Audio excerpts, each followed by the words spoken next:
It ain't like a Call of Duty where they're just constantly running shit. Nah, you got to select the room to go into. It's like the old school way of doing it. So Yeah. you see an empty room with people, you can hop in. You know, they'll let you know, like, is this a bad? What is it when everybody kills everybody? Free for all. Free for all. Oh no, not free for all. Oh yeah, battle. It starts with a B. That or team deathmatch. Team And deathmatch is when you're on teams.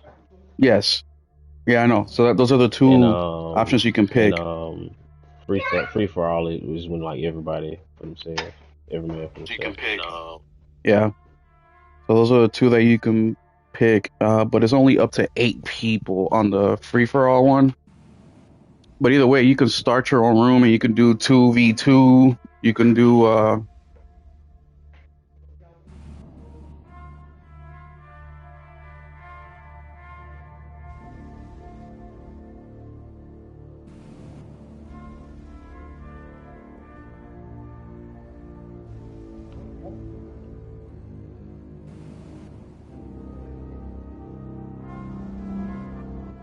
damn, bro, I'm sorry, my headset keep disconnecting. It's that post elite, ain't it, my boy? Yep, that post elite is acting up today extra. I don't know why. Maybe because it knows that I'm getting the new ones. They're on the way. Well, they're not on the way, but I bought them Valentine's Day. And these motherfuckers didn't even ship them out yet. You got it from Amazon? No, I got them from the actual website. What up, Jazz? I'm actually glad Jazz gonna be here. I'll ask him about them because he knows all about headsets. But I got the Audis Maxwell 2s, which are like really like they're like high end, and a lot of people know about them. Well, I don't want to say a lot of people know about them, but like they're popular within that high end kind of crowd. And these are the new models that just released this year. But I didn't even know about them till one of my subscribers told me about it, and damn, that's smoked. That's when I decided to buy them. But it said 2 days shipping as soon as you buy them, so I bought them. And then it's like Monday through Friday. Understandable. I bought them Friday. I'm like, all right, they'll ship them out Monday, Tuesday, Wednesday. I'll get them, right? Wednesday, maybe even Thursday. Man, the motherfuckers didn't send me not one tracking number, not nothing. So when I hit them up, sent them an email like, bro, it's been a week. Fucking AI immediately responded. Like, I sent the email, or not even 2 minutes, like 35 seconds later, I get a fucking email back. Like, yeah, just so you know, we say we ship within 2 days once the order is processed. So basically meaning once we print the shipping label, that's when it's 2 days shipping. So I'm like, so man, how long am I supposed to wait? You know, because it's the new hot thing, right? I didn't know it was the new hot thing. What up, Kavankli? I didn't know it was the new hot thing. Like, if I would have known that, I would have maybe went somewhere else. But either way, I mean, what up, Jazz? Yo, what's up? How you doing, man? Amy, I'm good. Yeah, I can hear you. I'm glad that you're here because you're the fucking headset guru here. Oh yeah. Have you heard of the Audis Maxwell's 2? Not the Maxwell's 2? No, I didn't hear about the 2. They I know about the first one. All these Maxwells. And Sony actually bought them with the planar drivers. That's why they included the planar drivers in their headsets. Yeah, I think they bought them in 2022 or 23. Because I was looking, I'm not gonna buy a new pair of headset, and I almost jumped into the Pulse Elite again, but I was gonna get the just a new pair. I just don't like the build quality of them. Yeah, I was about to say, the Pulse Elites. I don't like them rattling. I like the audio. Rattle. I like the there's so much I like about them. I just don't like the build. Yeah. Yes, the ear cups are just, they go rattling all over the place. Like they just feel like they're gonna fall off. But yeah, the ones I use right now. See, this is the thing that I do. Like, especially if you do podcasting from your PlayStation, like you're doing, the Astro A50Xs. That's what I use. That's what these are. they have the best microphone. I've tested every single freaking headphone. Yeah. And this is the best microphone to do. It actually, they sound great. They're light on your head. They're actually not as they don't basically cover you, like sound like you're in a vacuum. Like they're kind of open ended with their comfort, and they got the best microphone. Yeah, so I'm gonna be moving from the podcast from the PS5 to the PC now that I got one. I don't know when, because I know cool. PC's a pain in the ass. So I wanted something that was a little bit more versatile. But you know, I ordered these fuckers on Valentine's Day, and they still haven't even shipped them out yet. So I'm like, what the hell's going on? So I'm like, now I should have bought them from PlayStation Direct, because they sell them there too, and PlayStation Direct ships out fast. Yeah. So if I don't get them this week, I'm going to cancel my order and just buy them on PlayStation Direct. What is up, Henzo? What is up, Kivankli? Which I already said hi to you. And of course, you got to let me know how those are, because I never got the Maxwell ones, but these are the new ones. You got to let me know, because I know that the one thing about the Maxwells, the only criticism, the sound is incredible, is that they're very heavy. Yeah. Like they're heavy on your head. I don't know if they fixed that. I'm sure they fixed all the criticisms of the first one with this. Yeah. And I've been reading the blogs and, you know, all the owners. And so they fixed a lot of the shit. They're constantly doing updates. And another thing, too, is to get Xbox, because they sell two different pairs. One for PlayStation, one for Xbox. The Xbox certification just got approved like a couple days ago. So there's been people that have been waiting for their pair for Xbox for 2 months. So they're now getting ready to, you know, they're just. But what up, y'all? We're just shooting the shit here real quick. I'm gonna go ahead and share this this link out real quick so people can fucking come in. And we got Mr. Grindhouse in the house, who just had a phenomenal fucking last couple of days streaming. Oh my God. He's been going fucking crazy. Fucking insane. So I hope he brings some of that energy here. I got some questions for him. So it's going to be good. But give me a couple minutes. Let me go ahead and share the link. Let everybody know that Mr. Grindhouse is here. Not just Mr. Grindhouse. Wait, hold up. Not just Mr. Grindhouse. We have Mr. Henry in here as well. Henry is in here? He's in here. He was on vacay for the last week, so I didn't have any contact, but now he's back. So we got him in the house, and of course, awesome. What's up, we got Henry? Mr. Nelson and myself. So give me a couple minutes. Up, we have half the Grindhouse live stream chat fucking up in this. Oh yeah, I tweeted it out. I told him I'm making house calls. this nobody's Phil Spencer's not getting any there's no break for his ass. D is making no house calls. I got home today and I started looking for hot shots. Yo, I found it, dude. I found it. It was when the guy goes on the boat and hot shots. Dude, I posted it on Twitter. Yeah, I know. Dude, I seen it. Oh my God. For some reason, I thought it was much longer than what it was. It was only like he was just scoping around. Oh my God, that was so funny. That's how she's gonna walk around those studios, dude. She's gonna be walking around. She's gonna be like, why is this guy? I like the kickboxing part of that, like right away at the beginning of the movie. That shit's funny as shit. Yo, I love those parody movies. I love them, man. I love them. They crack me up. That's where I get all my quotes Mel from. Brooks' Robin Hood. History of the World Part 1. God, that shit cracks me up. Oh my God. Dude, I love the Robin Hood was like my favorites. The Robin Hood, Spaceballs, obviously. I can't wait for the sequel. I hope they really do it well. Like, I can't believe they're bringing it back. Bro, I used to watch Spaceballs every single day because I went to summer school as mandatory. Every single day after summer school for the whole summer. It's just the best fucking movie. I love it. Oh, it's the best. It's the best. I miss John Candy. I know, man. I'm a mog. Half man, half. Oh, what up, man? I just saw on Facebook's clips like yesterday of the what is it, the Great Outdoors or whatever, when they bring out that 96-ounce steak. He's like, oh, dude! Every time I get a steak, I'm like, do I get it for free? Yeah, if I eat this bitch, does everyone eat for free? Yo, what's up, D? Thank you for the $10 super chat. They're excited for you, Jess. They're fucking hyped. They're hyped for you. It's hype season right now. Let's go. What up, Crash? How you doing, bro? I appreciate you guys. Hanzo, Kilakli, thank you guys all for showing up. Give me like one more minute, then we're going to get it popping. We're going to give you guys a couple introductions, even though you guys already know who's all here. But just to set it off right, I'm showing Gears Reloaded right now. There's a reason why you're watching that on the screen, okay? So no, this is not on Xbox, FYI. For you guys that are confused, this is not on a Series X. We are streaming straight from a PlayStation 5 Pro with Pulse Elite headsets and a DualSense Edge controller. In case you were confused. It's funny. I beat that game with both my kids, but Luke was like, "This is so much cooler when I use the chainsaw with the controller." They're like, "Well, I can feel it."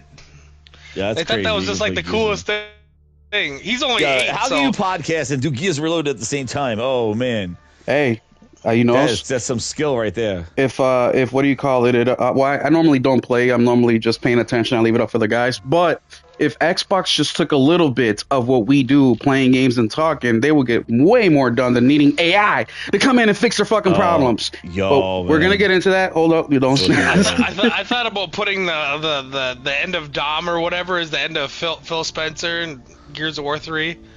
Yo, I'm gonna say, get ready. The future, dude. All you're gonna see on my channel is Terminator. That's all you're seeing now. Dude, it's gonna be the Terminator channel. Man, some crazy news that we received. I mean, look, if anybody was anybody, they knew this was coming. Phil has been extra quiet. I thought this was coming Sarah's been quiet. 8 years ago. This is just confirmation of what we all knew was going to happen. But either way, let's get this party started. You know who didn't know? No, Phil Spencer. Yeah. Well, in the email, well, we're going to get into that because in the email, he's it was last summer. We I've been training her. Yeah, I said, get the fuck out of here. Yeah, get the fuck out. There was no farewell tour. It was, hey, your shit won't work on Tuesday. That's right. Basically. Get your shit out of you got 24 hours to get your shit out of the office because it won't work the next day. Hey, Phil, I heard you said box is the name. There's a cardboard box right there for you. See you later. Yeah, Microsoft Teams ain't working for Phil after tonight. Fucking Word ain't working for Phil after tonight. There's Excel ain't working. Store, no nothing. Your shit don't Phil work. Took his Xbox out back and smashed it up. But either way, PlayStation. Thank you guys so much for coming to the State of Gaming Podcast. That's the first thing I thought of. You know, always got P3 on Xbox. I want to know his PlayStation gamer tag because I got a feeling he's gonna be playing a lot more PlayStation. Oh, yo, if he does, dude. He won't. Phil's not a real fucking gamer. Anyways, before Nelson rudely interrupted me while I'm doing the fucking intro, welcome to the State of Gaming Podcast. Today is gonna be a very good night. We have a couple guests on. First, we have Mr. Henry Heck. Like I said, he was on vacation all week, so we didn't hear much of him. But tonight, he's here. Hopefully, we get his opinions on what's been happening with not just Microsoft, but also Bluepoint. Not just Bluepoint, but PlayStation, the direction they're headed, the direction they've been heading, and also some games that he may be looking forward to. So, Henry, let the people know how you've been. I know you haven't been gaming much because you've been on vacation, but I know you snuck the Vita with you, the Portal, something. Let the people know how you been and what you've been playing on, man. Oh, what's up, good people? It's your boy, D-Boy, and I've been playing some Trials of Cold Steel, Legend of Heroes Part 2. That's what I've been on. That's my little vacation series. I beat the last one.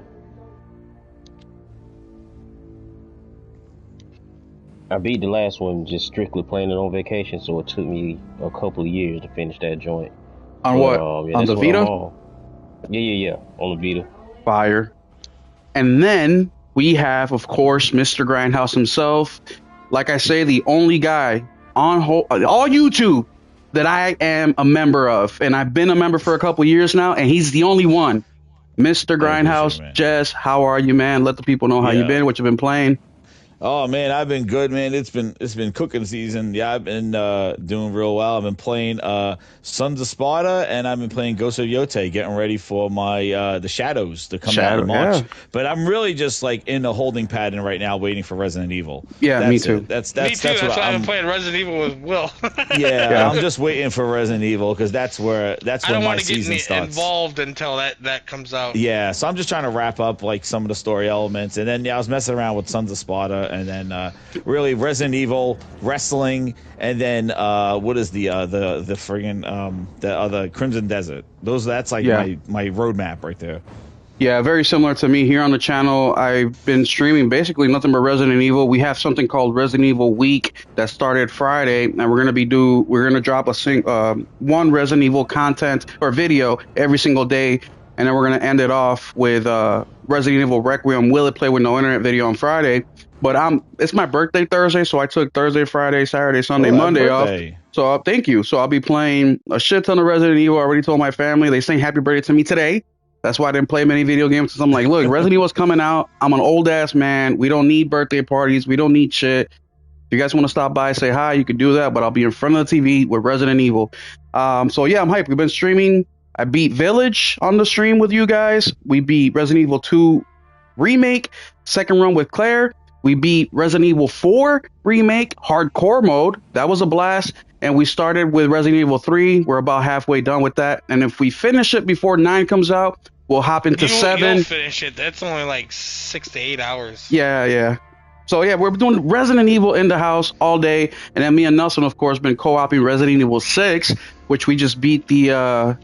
Second campaign with Chris, and we started the one with Sherry yesterday. But yep, Nelson, how you been? Besides any Resident Evil, what else have you been playing on? The usual other than Resident Evil, really. I played some Indiana Jones, Janky Jones, the Trial. Just trying to get a feel. Yeah, it's still janky. It's not terrible though. Out of all the studios that come out of Bethesda, my favorite's always been Machine Games. So. Yeah, he's been playing the Trial. I'm just doing the Trial. Killing time till Resident Evil comes out. I'm going to buy the game when it hits sub 20. That's when I'll jump into it. Until then, I might buy it good. At 30. So far, it's pretty good. We have Conservative Juggalo Podcast in the house. What's up, bro? Welcome. RPG88, Kavankly, Crash, thank you guys. D, thank you so very much for earlier. But let's get this thing popping because we have so much to talk about. And the first thing I want to ask you is let's continue on. We got a lot of games coming in the month of March, and I know you guys want to hear about the Xbox stuff, but we're gonna get into that. But I really want to pick. Let's start with Henry because Henry just left the party. Let's start with Jess. He want to talk about Xbox. He's like, I'm out. Yeah, he's like, I'm out. Jess, you already told us you're looking for Crimson Desert. You're looking forward to Resident Evil 9. Those are all games we're hyped for. But what about Marathon? Are you going to be there? Or are you going to take advantage of the next week or this week's SummerSlam or Server Slam? SummerSlam. Yeah, I'm definitely.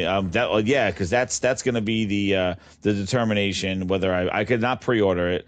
I'm not pre-ordering until I play it, so I will play it over that weekend and determine if I'm going to get it. It definitely, given the games that are coming out, it definitely fits within I'm due for a first-person shooter. I kind of played up Battlefield a lot. Again, they've been slowly rolling out that content, and it's really just like a trickle right now. They just put a new map. I'm trying it out, but I could go for something new, like a new first-person shooter, because I love those kind of games. So it fits there, and it won't kind of conflict with Resident Evil and the other games. So it's definitely something that could be in the background. But I got to play it first. I gotta say, at first Marathon, I wasn't really too impressed with it. Their rollout was really rough. But in the last few months with their dev coverage and what it looks like now, I think it's definitely more appealing now. But I'm definitely gonna try it out and then determine. So me and Henry, we were lucky enough to play both betas back when they released. The one from last year, whenever the first one was, and we knew the game had potential, but I mean the game didn't look like anything like it looks like now. And but we did decide, this is a pretty decent game. Henry's a live service gamer. I'm not. I despise these games really, but I did enjoy it a little bit. Then when we got into the second beta, things looked way more polished. So it's not what we've been seeing, but you can tell that they were making the paces to make this game actually pretty good.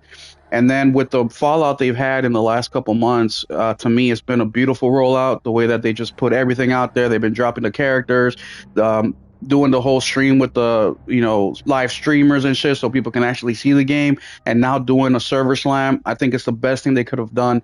And this game has taken like a second life, because at first people were just talking shit about it, hoping for its demise, and now a lot of people are excited.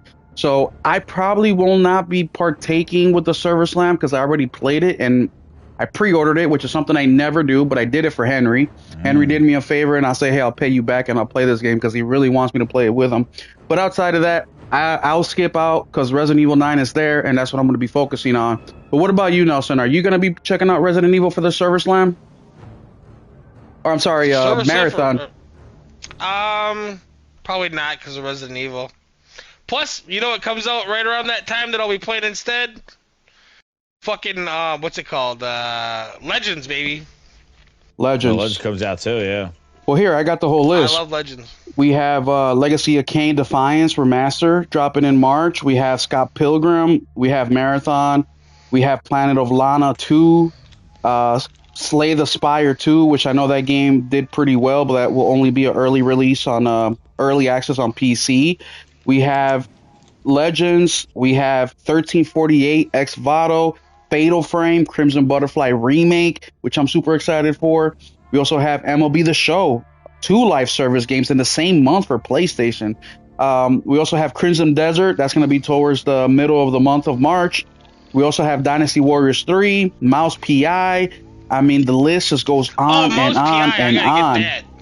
Screamer is also coming out, which I know for y'all racers out there. I got that pre-ordered. And that's just March. That is just March. In April, we have Darwin's Paradox. We have Replace, Cleaning Up, Shantytown, Pragmata, Diablo 4, Lord of Hatred DLC, Invincible, and then Sorrows. Let me guys ask you a question real quick about Sorrows, because I could have sworn Sorrows was releasing in March. Did they delay it a month?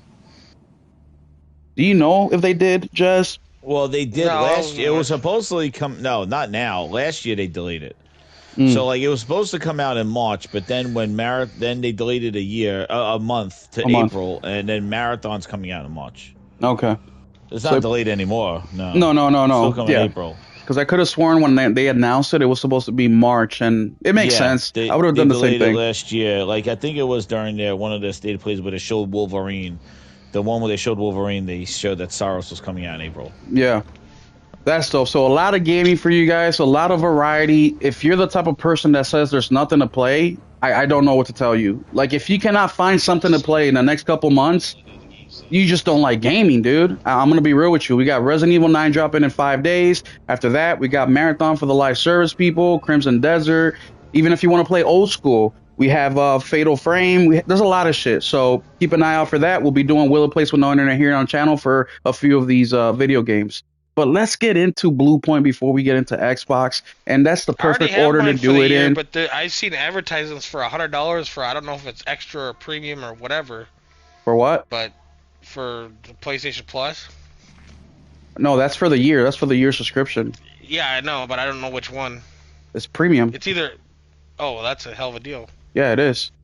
I'm sorry, it's the middle tier. It's not whatever the middle tier extra is called. Still pretty good. Yes, it is a good deal. I bought mine for $110 during the Black Friday sale. But let's start with Bluepoint. That was the order of news this week. We first found out about Bluepoint, then we found out about Xbox.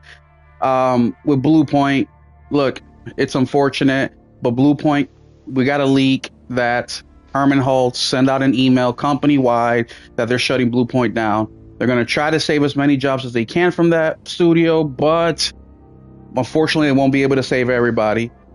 Real quick, Jess, we know that there's been some news that came out. Detective Seeds put out a interview that he made a couple days ago, or yesterday, I believe it was, and he was talking about the different things that Bluepoint themselves failed at. And I'm going to pull up that tweet here right now and read it to you guys. And I really would like to hear Jess' opinion on this, because this caught a lot of people off guard. And it says here, on 2020, I communicated with 2 employees via LinkedIn who were with Bluepoint Games. I reached out on LinkedIn via message to numerous employees. 2 talked to me. One said not right now, as they're technically still employed. The other did not respond. I talked to them separately in messages on the condition of anonymity. So he says here, first, they both stated that God of War live service game they were working on was pitched by Bluepoint to PlayStation during their work on God of War Ragnarok as their next game. Everyone enjoy the God of War universe, and with PlayStation wanting to do live service games, Bluepoint pitched this game. So let's stop right there. My thinking is, if I'm PlayStation, if I'm Herman Holtz and I'm the leadership over at PlayStation, I wouldn't have given the opportunity to Bluepoint to make a God of War live service. They've never done one. All the games they've made in the last decade have been remakes, remasters. What about you, Jess? Where do you think, is it because of PlayStation's want for live service so bad that they didn't think logically, or do you think it was the logical thing to do? Let's say, hey, let's give them a chance. What do you think happened in that situation there? Yeah, I took it the same way when I saw that. I took it the same way you did. Like, I'm like, yeah. So everybody's like, well, Bluepoint pitched it, so it's really on them. But the thing is that they know that PlayStation wasn't going to accept if they wanted to do like a single player game or a remake or do something else, or maybe that they really wanted to do. But because they knew that they'll probably get approval to do a live service, they had to pitch a live service. And, I think that's kind of like, I still think, yeah, it is the call of Herman and basically them. Like I really think that you got to cater to the studio's strengths. If the studio is like, well, we want to do a God of War live service, just given the history, the worst received God of War was God of War Ascension multiplayer. You already tried multiplayer with God of War. It didn't work. So I think that already knowing from your history, that may not be what's the best thing to do. But you see the games that they've canceled across the time. My problem that I had with PlayStation when we started finding about these cancellations of live service games was that they were basically taking their IP and slapping multiplayer live service stuff to it. The Spider-Man that got canceled, we see it now. The Horizon made it through the cracks. The God of War was another one of them. Last of Us, they were doing the factions that was promised. So like they were taking their franchises and turning them into multiplayers when they really never had multiplayer before, or they did and it failed. So I think that push really pressured them into making this kind of game. And I think that it's not really catering to the strength of the studio. Like, why did you buy Bluepoint? You didn't buy Bluepoint because of their work in live service or their work in multiplayer games. You purchased them with a history of the last two games they did was Shadow of the Colossus remake and Demon Souls. And before that was remasters. It was been remasters and remakes. So like, yeah, they never even made an original game. And they helped out with certain games. There was support studios. So you knew what their legacy was. Like, why would you greenlight it unless they really pushed it and they said this is what we really, really want to do? But it really has to be a collaboration and not just like, oh yeah, sure, you want to do it, go ahead, do it.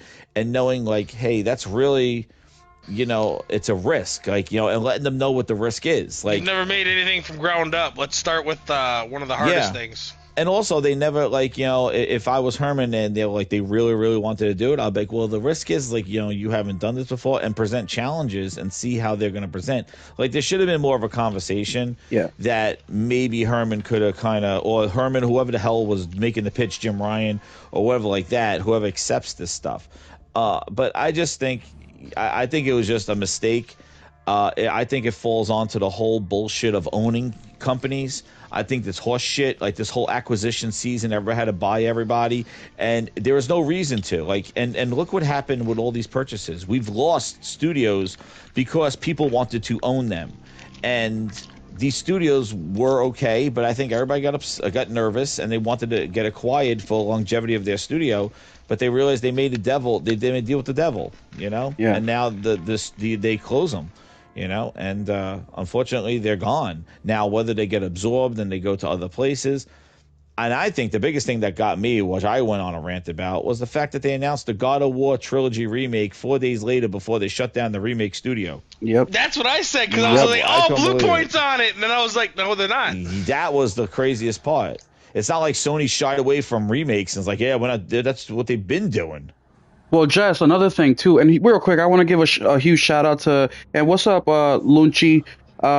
Is I want to give a shout out to Henry Heck, member of the channel for 6 months, RPG88, member of the channel for 6 months, and Steven Leone, member of the channel for 6 months. Also, Sky Arthur, 5 months, Nelson Gaming Culture, 4 months, Lord Metroid, 1 month, and of course, Space Ghost this week. Thank you guys so much for your support. But another thing that I saw recently too, because people are saying, well, Bluepoint is extremely talented, right? So let's just make it happen. Well, guys, you have to understand, they have 80 people in that studio, or 70 to 80 people.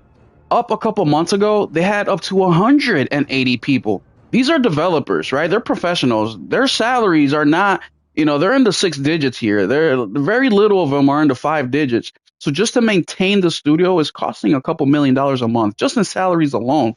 But the thing that I saw about Bluepoint is, out of all the games they've remade in the last decade or so, they've only sold about 7 million copies. Their highest selling copy was Demon Soul Remake, where it sold 1.5. Okay? that's just not enough money, in my opinion, to keep them afloat. To have places say, you know what, let's keep them around and keep paying all these salaries, and the next game we'll see from them is going to be 3-4 years from now. So each month, you know what would have sold good though? Bloodborne. Well, now I don't like it. probably never going to get that. But Jess, what do you think about the people who say no? They should have just kept them. PlayStation should still pay for those millions of dollars a month just to have them around. What do you say to that?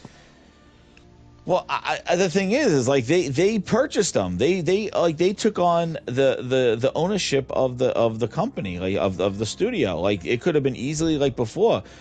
They partnered with them. They got games. They didn't have to have the head count, the studio fees, whatever the hell they got to pay for. And the thing is like, is it where their output doesn't match the cost of keeping the studio open? And this is the problem with owning these companies. Like, I just don't understand why these companies like Sony, Microsoft, Tencent and stuff went out to buy these things not knowing that they're going to have to keep the lights on, pay the electrical bills, pay for headcount, pay benefits, all this stuff when they were getting the games with just a partnership. After they pitch something and you don't like it, they got to go find somebody else. They didn't own them. They didn't have to own them for Shadow of the Colossus. They didn't have to own them to have a launch title for the PlayStation 5. They didn't have to own them for those things. So like, if the expectation is to get games out of them, I never understood. If you're going to buy them, then why, it's costing us money to keep you open. It's like, bitch, didn't you know that when you signed over the papers to own them?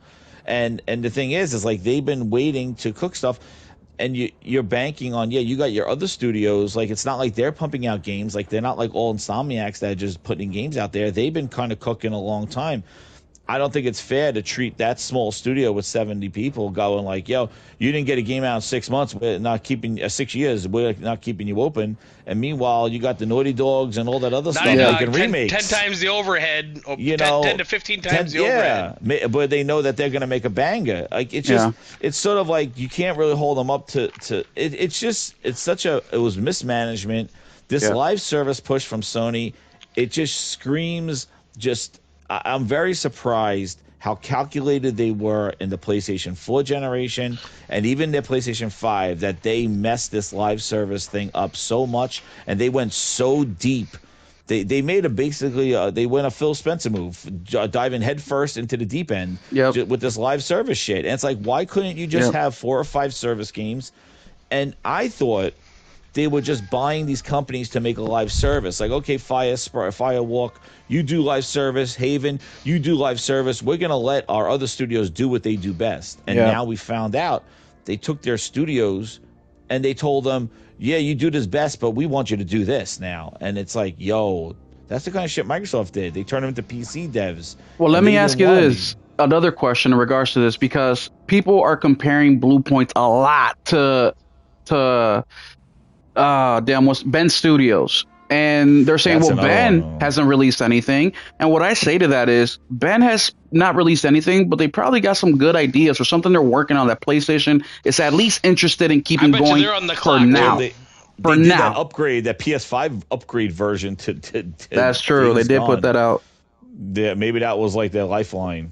You start working on this. Well, you better pitch an idea. You better get something out there. It's like, all right, Days Gone, the PS5 edition. I don't know. If we go based off the interview that Detective C's had, it's not just that they failed at the God of War live service game. It's also that anything else they pushed to PlayStation turned down. So it's not just the one thing, guys. It's multiple things where maybe another studio may be in the same situation, but they may have an idea that PlayStation wants to continue to invest in. But we don't know the specifics. Also, and thank you a lot for reminding me, Conservative Juggalo, is that when Demon Souls came out, then PlayStation purchased them. Demon Souls came out in 2021, then they got purchased in 2020. Afterwards. 2021, they bought them. They bought them. Demon Souls came out 2022. Yes. Or no, it was PlayStation 2020. No, 2020. I'm sorry, 2020. Yeah, and then they got purchased in 2021. So they literally haven't produced anything this whole console generation. Not even a $10 upgrade like Ben, not even a remake or remaster like Naughty Dog. And believe me, I want to see Naughty Dog, somebody put their, hey, you're a big boy studio. It's time to do big boy studio things and stop fucking taking forever to drop a game. But that's just me. But either way, like I mentioned earlier, even if PlayStation would have kept them, 7 million copies sold, guys, over 6-7 different games. That's just not enough. Well, Demon Souls never did have an update after it launched either, and anytime you release anything at launch, there's not that many people to buy it. No. It's the same thing with Returnal. But let's get back.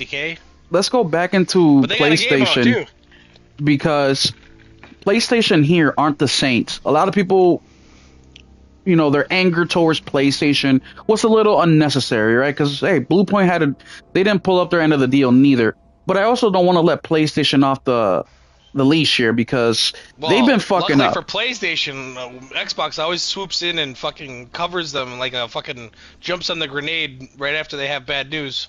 Never fails. But outside of the bad news, we got some numbers today, and shout out to Tornado for this. He put up a spreadsheet or charts that kind of showed where PlayStation is this generation, numbers-wise a little bit. And just to kind of give you an example, and this speaks to volumes of the frustration PlayStation is dealing with, and I think this is why they're so focused on this live service shit.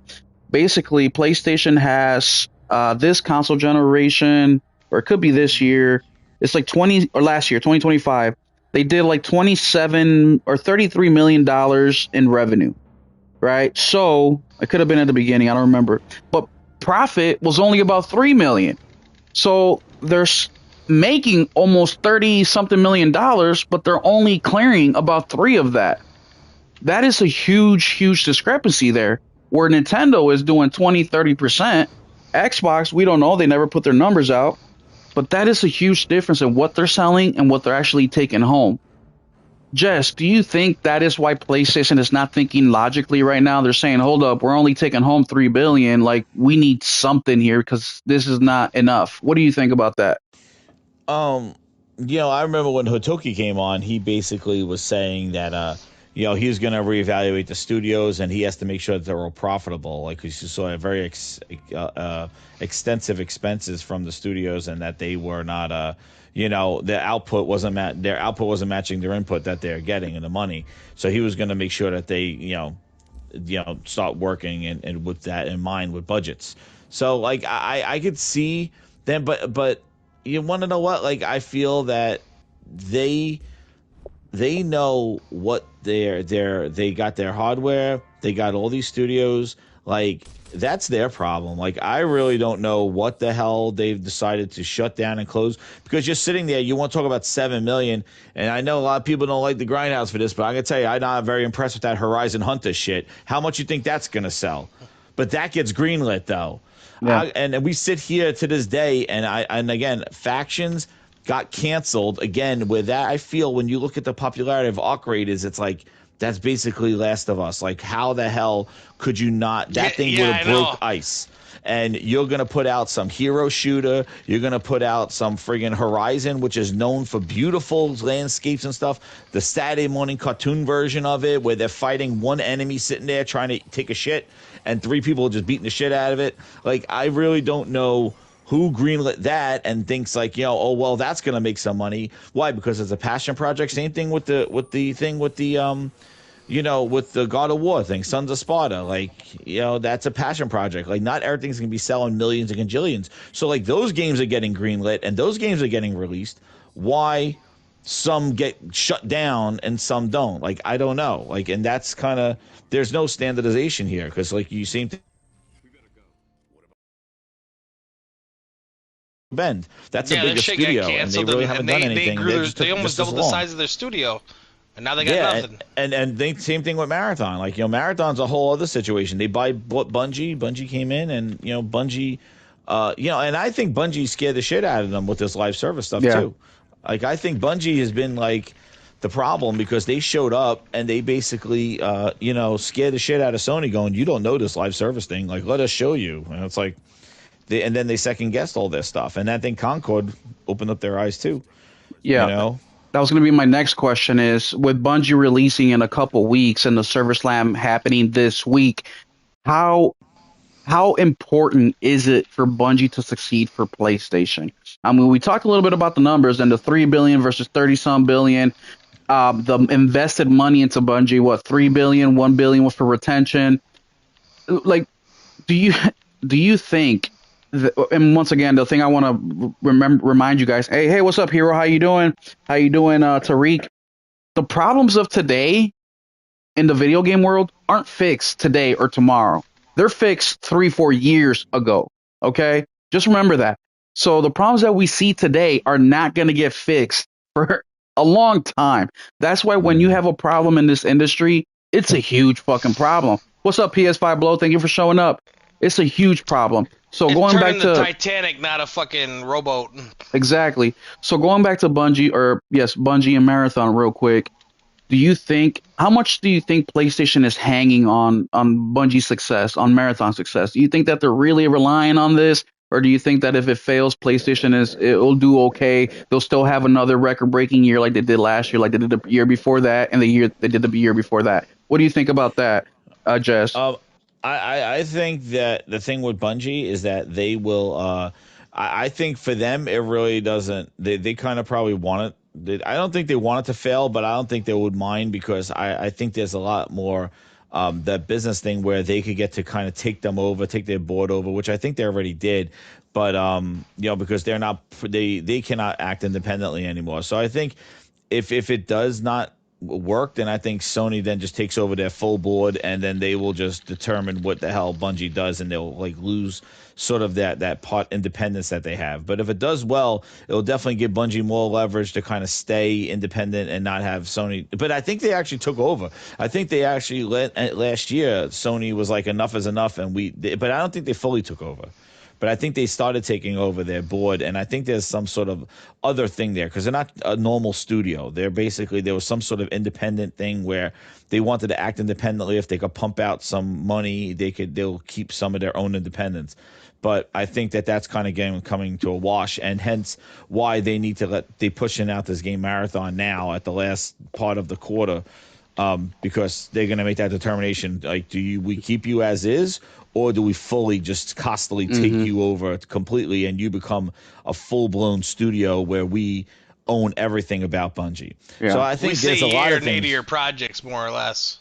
Yeah, because they already took over some people from them and created that little FPE or that studio that they created, that LF Go or Let's Go, I don't know, some little hokey dokey studio. LFG or something. LFG, yeah. Let's fucking go. Yeah, gummy bears or something's making. Listen, I don't know what the hell they doing. I thought they were I don't know. I don't know why they're even venturing into this shit. Helldivers was great. I think Marathon is definitely gonna. I think Marathon might be one of those surprises that that it may hang around. But again, I don't know how long. It may be hot but for a week. How big Bungie is, it can't be a mediocre hit. Like Destiny made billions with a B, not millions. Yeah, I don't know. They're a massive studio. They're like 5 Bungies, you know what I mean? Or not 5 Bungies, 5 sucker punches, 4 sucker punches. But remember, guys, that the problems with Bungie aren't starting or finishing with Marathon. Their last couple DLCs didn't hit like they were supposed to. Yeah, they delayed their new DLC. They're behind on money bad. Real bad. Yeah. So I think that Marathon's uphill battle. Yes, it is going to be. And look, it started when they showed the game for the first time last year. It got horrible. The same treatment that basically High Guard, received. Oh, my God. It's going to be very interesting to see what happens with them. And the other thing I want to bring up real quick, and this is an interesting, personal, funny question that I have for you, Jazz.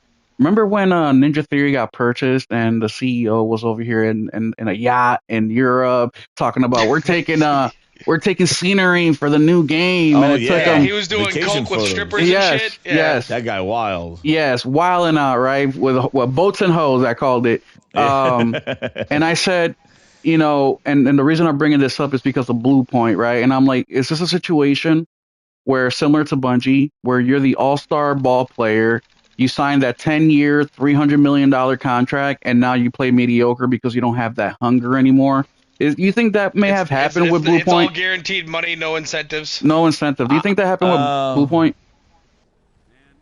No, I don't think Bluepoint was that kind of studio. Bungie would definitely, they're overconfident. Like, they think their shit don't smell. That guy bought like a Lamborghini or something like that. Yeah, he went ham. Yeah, he bought a Lamborghini and shit, and like his studio was struggling. He went out. Yeah, that guy. Bungie is full of themselves, but they make great gameplay, and that's the thing that Marathon I think is going to really attract is that kind of like it's the first time in a while that they're bringing back competitive Bungie shooting. Like that whole Destiny competitive mode wasn't really what people wanted, but this is Marathon is now that competitive shooter that that their gameplay, and that's the thing that I'm relying on. Like I think that's going to be really good. And seeing that in a competitive environment rather than kind of like just shooting a bunch of AI and environmental stuff, for forever in Destiny. I really think I don't think Bluepoint was that overconfident stuff and get the money. But again, you never know. The security blanket, like you're mentioning, like you never know, because they said that in that Ninja Theory video where they're like, now with Microsoft and now their security blanket, we have more resources available to us and all this other stuff. So maybe they were over ambitious with their proposals. I have no clue. I just know that it's basically just was a disaster that, this live service thing seems to always be rearing its head when there's studio closures, when there's layoffs. It's always, we just saw it with High God, Low God, we're letting go of a bunch of people. We're going to have a skeleton crew, but don't worry, our seasonality is still coming. I'm sick of this shit. Like, I'll play some live service shit, but I think we're all seeing, the MO of these live services where they come out, people play them for a weekend, and then basically they're done. And I think that these companies, it pisses me off for the gaming industry, even like Battlefield, how hot that came in, how awesome it was. And then as soon as they released their free-to-play RedSec shit, they delayed season 2, and now they trickled out a one map. It's like, dude, we need like 4 maps right now with snow and avalanches and like new weapons, new vehicles. We need a Waterworld map. Like, where's all this shit? Like you just trickle this stuff out. It's like, oh, here comes with our new battle pass and the new blue camo pants.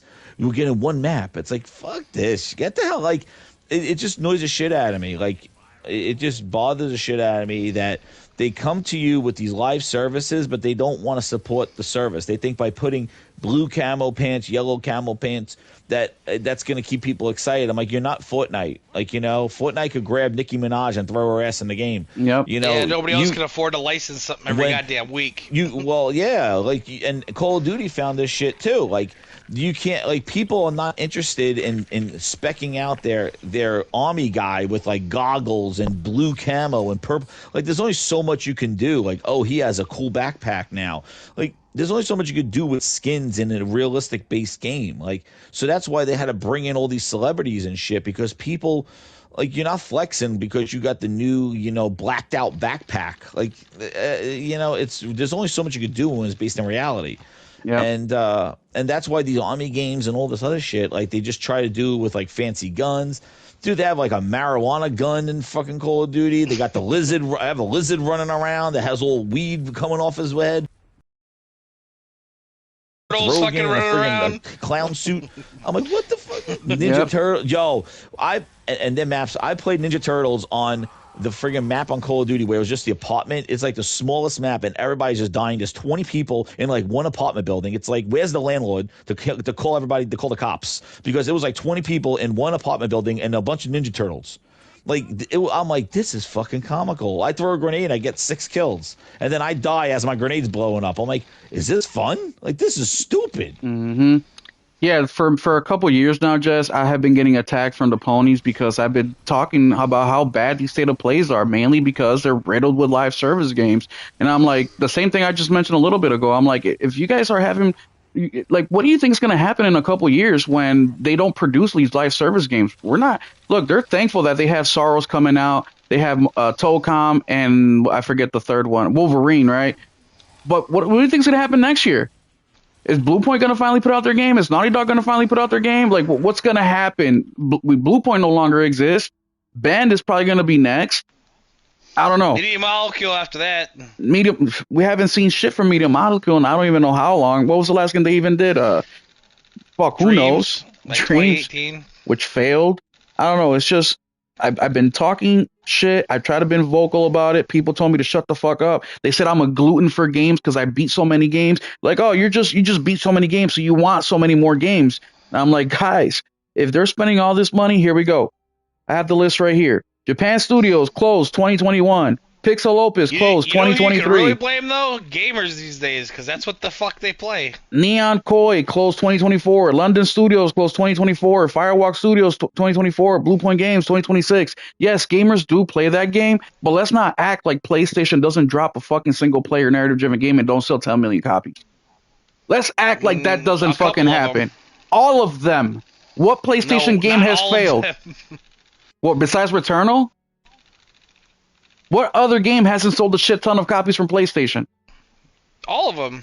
Except for God of War and Gran Turismo and the first Horizon.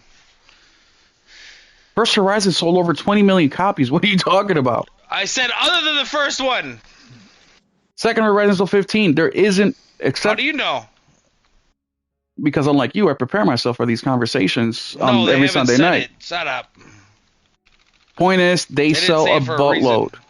They sell a ton of copies. So I just don't understand this whole we're dying because you're not. Every year's a record-breaking year. Yes, your profit. Well, that's why I thought it was weird when Herman Holtz was like leading with that, saying to Bluepoint, like, you know, I thought that's where the crazy part happened with Herman Holtz's email was the fact that he's like, oh, the gamers are not buying what they want. The game is, and he was like just doom and gloom shit. It's like after you announce 92 million consoles on track, like same with PS4, and everything's going great, and he's like, and we're gonna shut down Bluepoint. It's like, whoa, like, where the fuck does that come from? Like, he just like pointed to them. It's like you, and I'm like Media Molecule sitting there, and like, oh, what about us, guys? And then it's like Haven Studios, they're like, we don't have a boss. Like Jade Raymond, where's she? She's gone. Like Haven, how are they still around? But you shut down Bluepoint?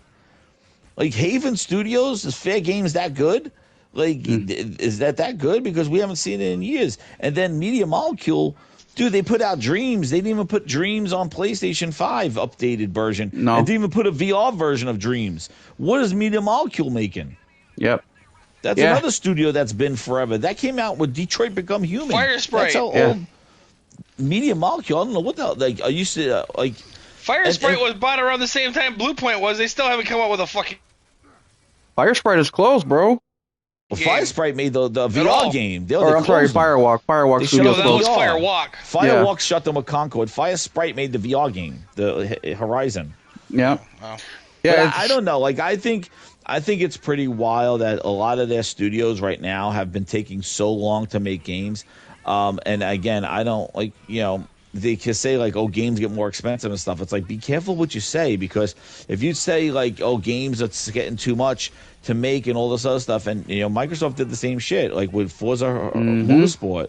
It took 6 years after Motorsport used to come out every other year. It took 6 years for Motorsport to come out. Yeah, the that service shit didn't even version, sell like 250,000. They stopped putting content in it a year later. Yeah, and meanwhile they came out with Forza Motorsport every other year. And now they came out the live service version. Same thing with Halo. 6 years between Halo and Halo Infinite, and they still wasn't ready at launch after they delayed it a year. So, like, you know, you got to be careful what you say. Like, if, like, hey, these games take so long to make, and then Media Molecule comes out, and it's like Little Big Planet 2, and it's like, what, Little Big Planet remastered or something. It's like, that's what they've been working on. You know, so, like, you got to be careful because you set expectations thinking that people say you're cooking, and it's like, yo, that chef's been cooking for 6 years. I can't wait for it to see when he comes out. Dude comes out with, like, a freaking cold fish. It's like, what the fuck are we doing for 6 years? Yeah, and we got Corey Barlock, who's been working on something for God knows how long as well. I think that was canceled. That's why he's fucking making...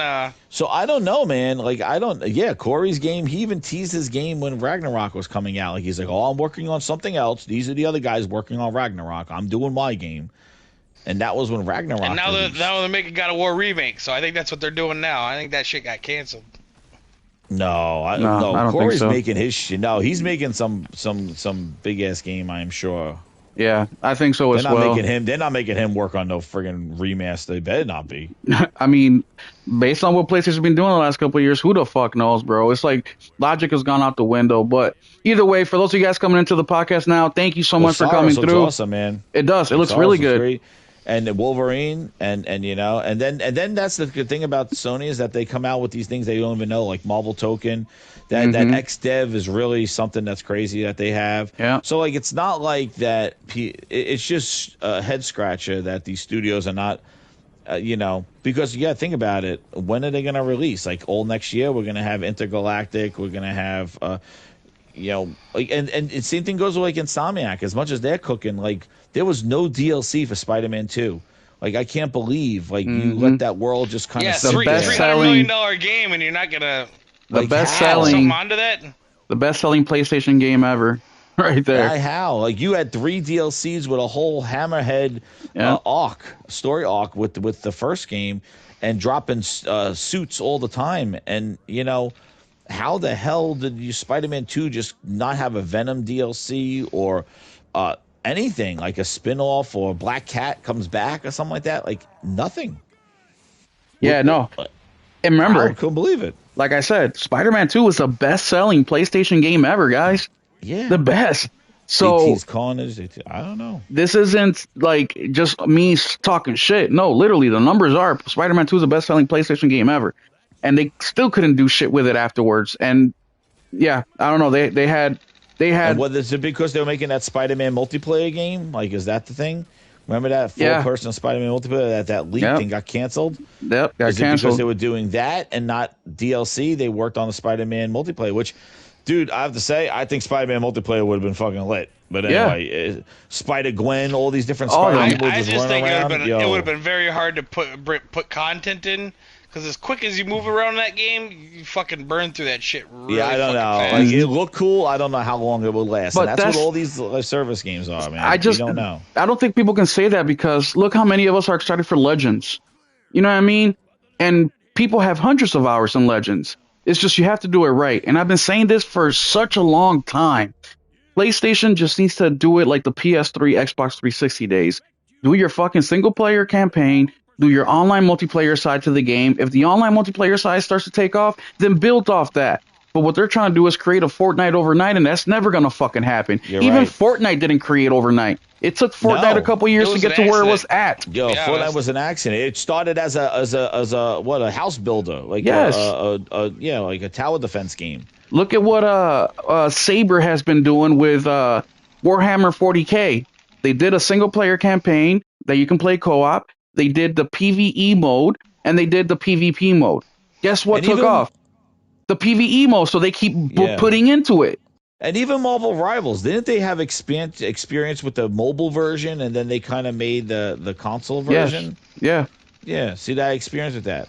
I don't understand, and I was saying this on my show, you guys probably heard, was like, why don't they take these multiplayer games and add some sort of like campaign tutorial? Because I think that will help people get introduced to the world. Like same thing with Marathon. Like it's going to be hard for me to care about the world and the character that I'm doing and why am I doing this stuff, because I don't know anything about the lore or anything. And I'm like, I'm not going to stop in the middle of an extraction fight to read some like friggin' like pickup items. Like, oh, this is very like, why don't you create like what they did with Destiny, like about an hour or two or a few hour deal, like you're basically a campaign that you get to experience the gameplay, the world, some features, different guns, and then go into the multiplayer. Like it will go, you have a better chance, I think, with that than just throwing out a multiplayer game, because you got to get a hook. You can't just do like a Me Too, basically, multiplayer hero shooter and go like, because everybody's just going to compare you to something else. Well, you not just differentiate. Not just that, Jess. I've said you got to make something else. Like, all these games they're coming out with. What I think has the best chance as a multiplayer game? 4-Loop.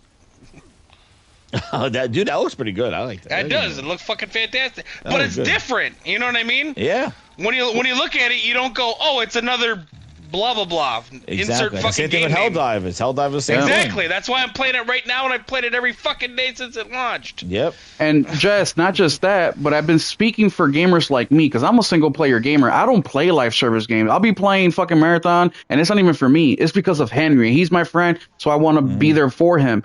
But I always think of, how can these live service games get me to join them? Easy. Give me a small little single player campaign where I learn the world, learn the characters, get me invested. The Horizon game.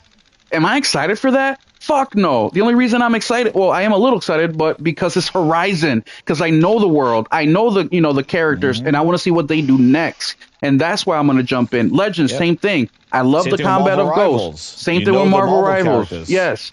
So, but either way, I've been called a dumb piece of shit for the last couple of years because hey, it's PlayStation. They can do no wrong. They know better than us. All the way we're over here starving, and studios are getting shut down. Yeah, and the thing is too is like one of the things I always say to put in perspective is like, listen, as much PlayStation could have mess ups, and it's all right to be critical when they mess up. It's not denying that they don't have any games or they're not cooking and they're not showing stuff and getting people excited. That's a different world, but it doesn't mean that they're immune to not making mistakes and having pivots. And and my whole thing is I feel like that acquisition stuff that we went through in 2020 and 22, I wish that went away. Yeah. I think a lot of their acquisitions were because Microsoft was buying a bunch of shit. Yeah. I think they were reactive because Sony before that haven't really bought anybody. Like No. they didn't buy anybody. But Insomniac was the last one?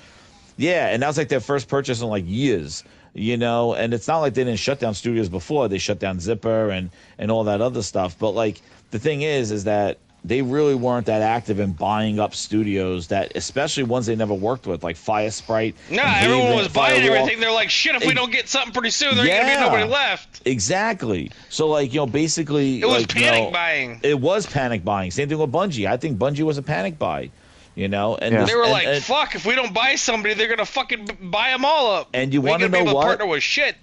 Guys, if you remember... Jim Ryan was so nervous about Call of Duty being purchased that he's like, we will never have a game to replace Call of Duty. He thought that Microsoft was going to pull it away.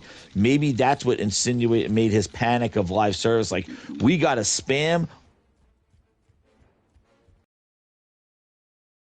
games to get a moneymaker like Call of Duty, so everybody do live service, because Microsoft is going to buy Activision and they could take that away from us and we will lose a shit ton of money. So we need everybody to try to get something that will dampen the blow if Microsoft pulls away Call of Duty. You got to remember the time that we were in. Jim Ryan was flying all over the place trying to stop this deal from happening. That's why Lulu, which by the way, guys, I don't know if you saw, but I never thought in my 2026 card that Lulu would tweet at me with a salute sign. She better not be following me, but man, Lulu, because she came to fame was like, Jim Ryan told me, I just don't want this deal to happen. If you remember, he was panicking about Microsoft buying Activision and pulling Call of Duty, and that's where that live service push stemmed from, because they were saying, they're going to take our I really think that's why recipe. PlayStation's trying to get their own multiplayer games, because if they ever go to cloud or fucking whatever as an app, Microsoft could pull that code, but you want to know what though? So could a lot of other people. Doing them a favor, look dude. at Steam. Is Fortnite on Steam? You know what I mean? If they start doing cloud and all this, freaking, I think that's why they're invested in Epic to begin with, is because they're worried about them saying, you can only play our shit streaming on the app or whatever. You know what I mean? On TVs but Microsoft's or whatever. doing them a favor right now. Microsoft is killing Call of Duty right in front of them. And they're like, look at this. Like, we could slip in a multiplayer game here and there, like Helldivers. And, we don't, Call of Duty is not what the power that it used to be. No. And they're going to ride that shit to the ground. That Call of Duty is going to be, a little blip on a radar, and something else is gonna come along, because I don't think Microsoft's gonna nurture it. I think they're just gonna run it into the ground. Yeah, when has Battlefield ever been able to freaking compete with COD, and it fucking buried it this year? Yeah, well, it was a bad year for Call of Duty. That's why I think looked at the numbers and shit like that, and I think Call of Duty only sold like 6-7 million copies, and it normally does about 20 out of the first month and a half. Like, holy fuck. Yeah, it did bad. It's like a third. Sell. It's like a third of what it normally does. That's fucking crazy. So I understand what Jess was saying, right? That there was a lot of shit moving back in 21, 22 with the ABK, and Bethesda had just got bought, for $7 billion a few years before that. They were fucking buying up everything too. And they were taking the games away. Like that was the whole point of the CMA, was like they bought Bethesda, and right after Sony had 2 exclusive games, and they bought Bethesda and said, give us Starfield, give us Redfall. And basically they saw them like, they just took those games, like, because that was Microsoft's strategy, was buy the studios so Sony can't leverage exclusives with these third parties. Because they have the install base. So Microsoft's like, we're going to cock block them by just buying these studios and owning everything, so that they can't do that kind of shenanigans. Jess, was it Booty who said that they can never beat our wallet? Spend them out of business, yes. So it was Booty. They were doing. Yeah, spend them out of business. We're going to spend them out of business. They're going to buy. They're basically going to isolate them, going, we're going to buy everything around you so you can't take third-party exclusives away from us or make those deals, because they had the install base. Microsoft didn't. So the only way Microsoft could fight back was that they just owned the studio and say, you're not making a PlayStation version. Yeah. And that's exactly what they did with ZeniMax. And now they just, right off the heels of that, a year or two later, they said, now we're doing Activision and Call of Duty, which was huge on PlayStation. Jim Ryan almost killed himself going back and forth all over the United States fighting for his life, going like, they're going to pull Call of Duty from us. They're going to take Call of Duty from us. Remember the 10-year deals and shit? Yeah.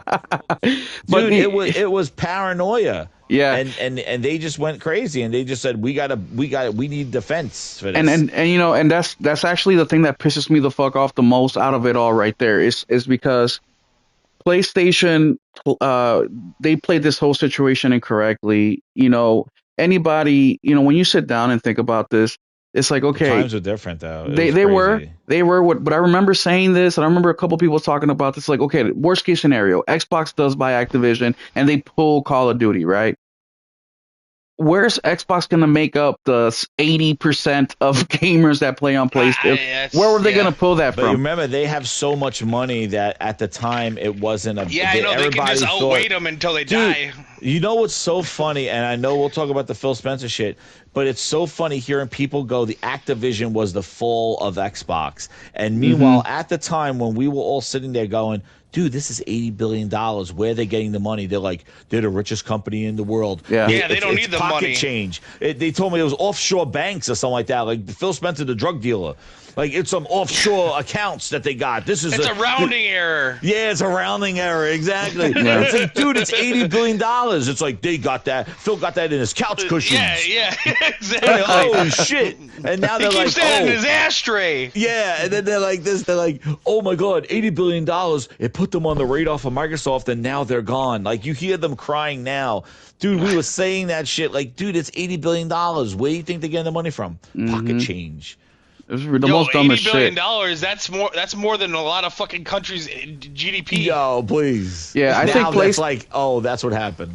And we're going to talk about that next. I just wanted one last thing. I just think PlayStation, instead of reacting the way that they did, and once again, I understand why they did it, but I think if they would have just doubled down on what they've always have done, I think it would have been enough to ride the wave. And look where we're at now. But either way, let's move into that. I want to tell you, Jim Ryan needed to listen to us and our shows, because they gave Microsoft too much credit for knowing what the hell to do.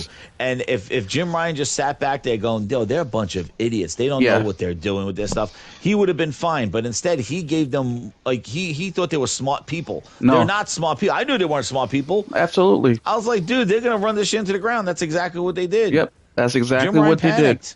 He thought they were smart. Yeah. Maybe Phil glazed them. I don't know what happened, but who knows? And, you know, these guys, who knows? And, you know, it's just frustrating because we all play video games, and we, like, come on, Xbox been dry as fuck since the Xbox One era. Dude. That whole Activision thing, it was so disruptive. They delayed Starfield. Call of Duty was a disaster. Like, they did the DLC for, oh my God. Like, it was such a artistic vision at 30. Oh my God. Redfall was a mess. Let's get into the Xbox stuff now, because, you know, Jess is warmed up, I'm warmed up, Nelson is warmed up, and we all saw what happened this weekend. Phil Spencer is retiring as effective Monday, tomorrow, the 23rd, which is, you know, the trippy part about it is there's email statements, one from Phil, one from Booty, and one from the Asha, the new CEO. But Phil says in his email, me and what's his name? Satya talked about this last summer, that it may be time for me to step down. And I'm like, what? You guys said, okay, let's do it. Yeah, right. But let's do it starting Monday. Yeah. Like, can we talk about Sarah Bond real quick? She was posting shit about Xbox earlier that day. All of a sudden, it was like, yeah, I quit. We're gonna let's start with Sarah Bond, because she was the missing piece. So we got an email from everybody. She had no idea. But we did not hear from Sarah. And for you guys who don't understand, so look, I'm not a finance guy. I'm a management guy. I've been in management my whole life. I'm currently managing a whole department. That's what I do, right? So when I talk about how poor management is in the video game industry, it's coming from experience, right? Sarah, in that position that they're in, guys, you have to understand it is political. Okay, it is not about I do such a great job. It is political.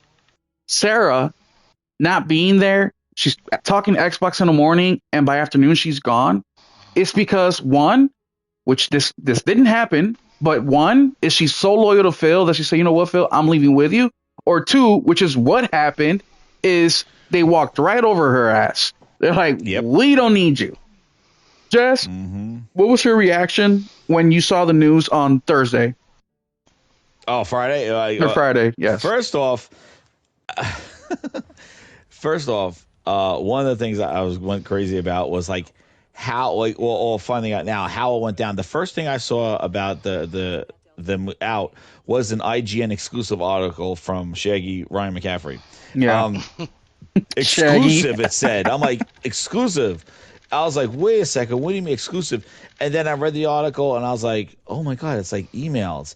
And I couldn't believe it because I was like, is this true? And then I immediately just went live and started exploring it as I was going through. It was, I think, first off, as much as a clown Phil Spencer for all the years, and I don't believe that he really did well for Xbox. I think he talked a good game in the beginning, and I got behind it, but he basically just sold out and just was a disaster and made it all about him and his celebrityness rather than delivering the games. And I feel that as much as that happened, I think they did him a disgrace and really I said, yeah, Phil has to go, but I never thought that the man who loved himself on interviews, Justine's basement with the sister. He went in with the sister, Justine's. He was touring the world on every Xbox podcast. Every Xbox podcast. He got more pitches. He was signing asses, making autographs. He was signing people's shirts. He was tattooing their asses. Dude, this man was all over the place. He was the friggin' Don John of gaming, winning awards. When he failed the games, he got awards and speeches and teaching classes. This guy was all over the place. He was he was the Kim Kardashian of Xbox.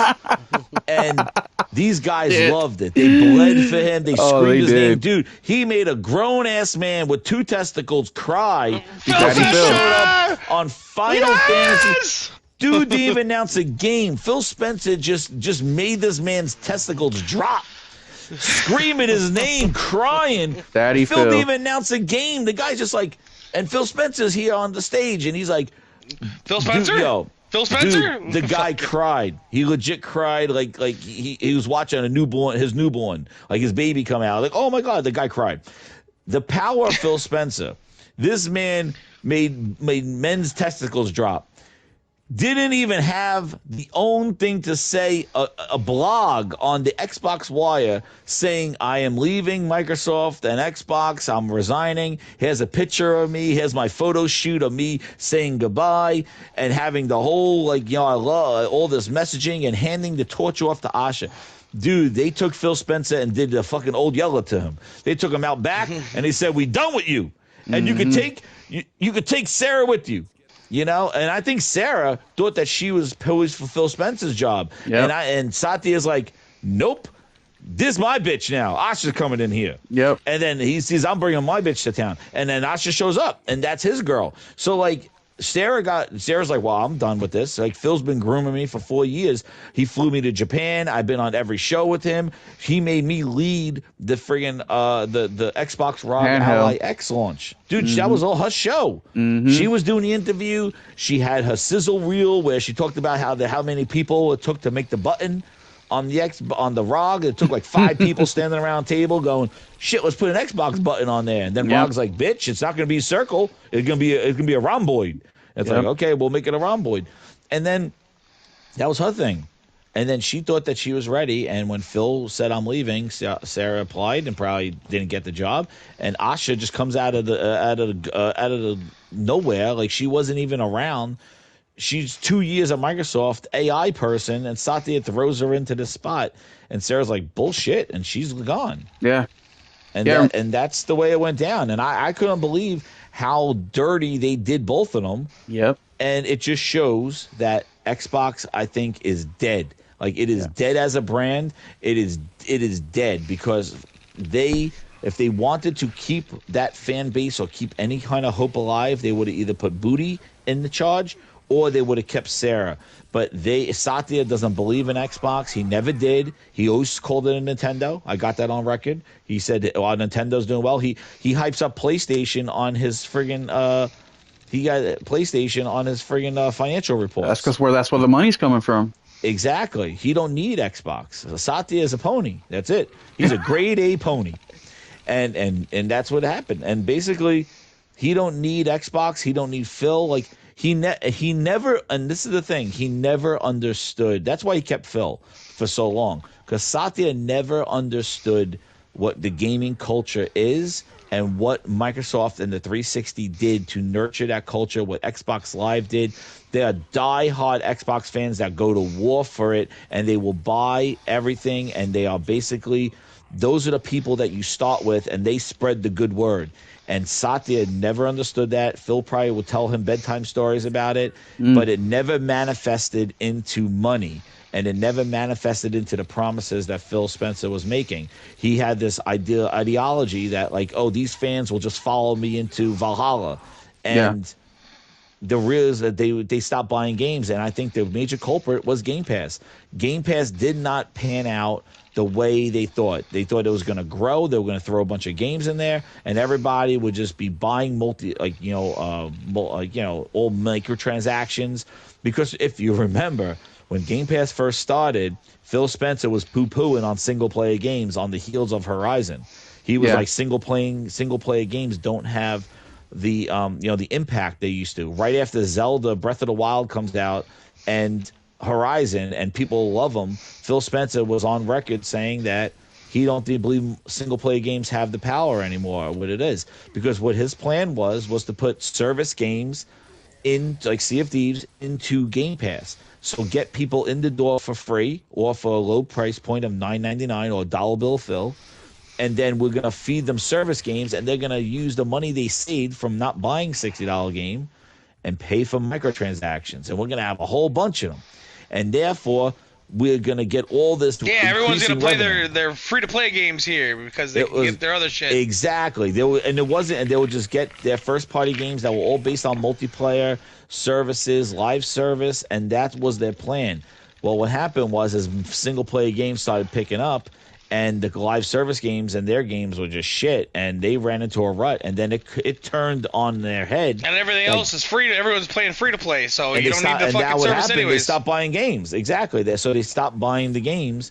And yeah, because you gotta be kidding me that like a game like Redfall or Starfield, even a game like Starfield, going in Game Pass is beneficial to them. Like, you gotta be kidding me. Like, like people or like some of these like Indiana Jones. You finish that in a week. Like, you know what I mean? Like, you Game Pass for a month, you finish it in a week. Those games are not Game Pass titles. Like, that's not what his plan was, but it turned into that. So, like, yeah, I was just in shock. I think they did him dirty, but obviously with the failure of Game Pass, the money wasn't there, and I think it was a financial call that Amy in the Hood blamed Xbox for the loss in personal computing, and they just said enough is enough. Yeah, because look, and guys, right now on your screen, phone, TV, whatever, you're seeing Gears of War Reloaded. I am currently playing this on the PS5 Pro. That is exactly why whoever thinks out there that Xbox is going to go back to the same Xbox and worry about exclusives, it's not going to happen, man. They tasted that forbidden fruit over on PlayStation, and the money is too damn good. Jess, why an AI lady? Why a lady who's been managing AI for the last couple of years? Why her? Because they're going to use her, because that's what Satya wants to do. Like, the whole reason why Satya was on board with this shit. They want Minecraft, man. Well, the whole reason why he was on board with this stuff. And just keeps making money. Roblox, bitch. Yeah. Well, Satya wants, the thing is, Satya wants AI. They want AI in their games. Like, they want AI to be implemented. Like, they want the ultimate Trojan horse. They want AI to be used like under the radar. And he believed that using AI in gaming is an area where they could probably expand AI. Because remember, he has to they're getting hurt right now because the money is not coming in from AI. They spent a lot of money in betting on AI, but the use case that makes money, it's not making money. They got to figure a way at how to monetize AI and monetize engagement with AI. And that's why she's coming in here. And I also think she has no clout in gaming. She don't give a shit about gaming. No. She doesn't know anything about gaming. So she will have no heartstrings when she's like, who's this? What studio is this? What is this game where they're making cups and smashing stuff? Yo, that game is not, get that shit out of here. Shut it down. And then, what's his name is going to be like, he's going to be like, oh, no, we make inspiring games. And get that game out of here. She's going to go in there and she's going to sever heads. I'm telling you, because she has no investment into gaming at all. She's not going to realize the power of IP or anything like that. Her job is to do more with less. She's going to go in there. She's going to walk around the studios and like this and go, that has the potential to make money.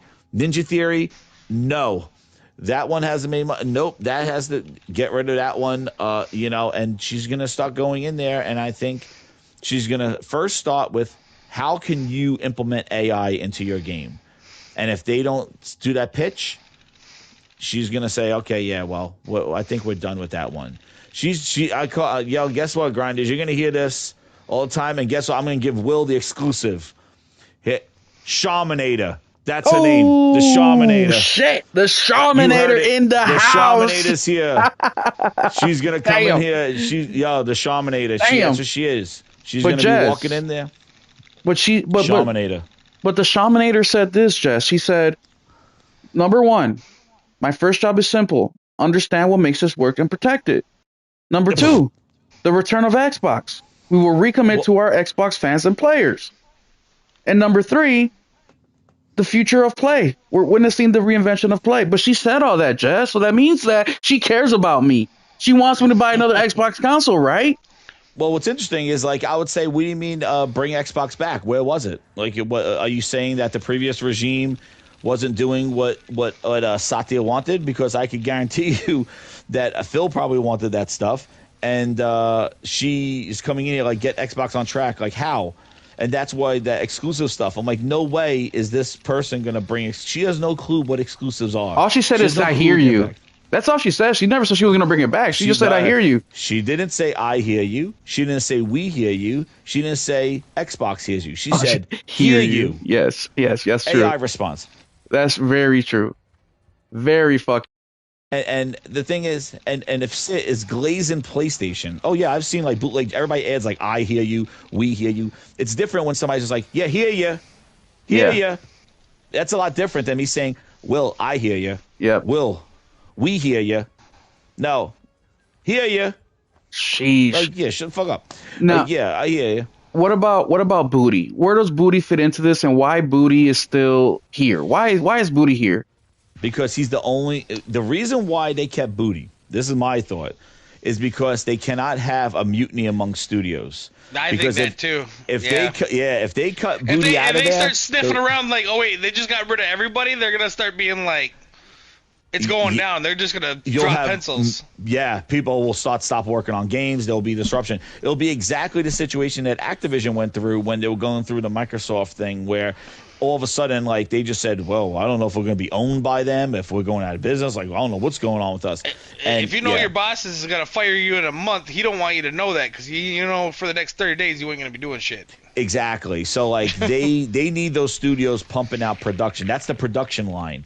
They want them face down, pump out your game because you are our production line. If they severed Booty, they would cut the head off the studios, and their production line will it'll look like that I Love Lucy thing with all the chocolates all over the place, and they'll just be messing all over the place, and the games will be coming out.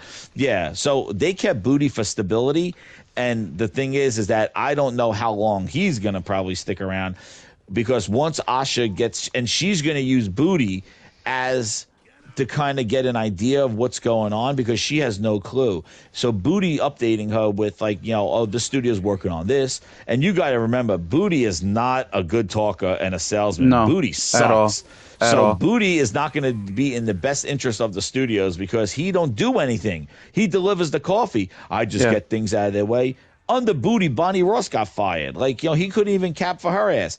Booty is not good. He's not a good advocate for those studios. So she is not going to get the best. Like, Phil would have been better as a con man to kind of tell her about, like, hey, you can't really touch this studio. They really make good games. Like, this game has some legacy, like State of K3. Don't touch that one. She'll just walk up and be like, what do you got done? Nothing. Get the fuck out. Yeah, State of K3, it's been 7 years.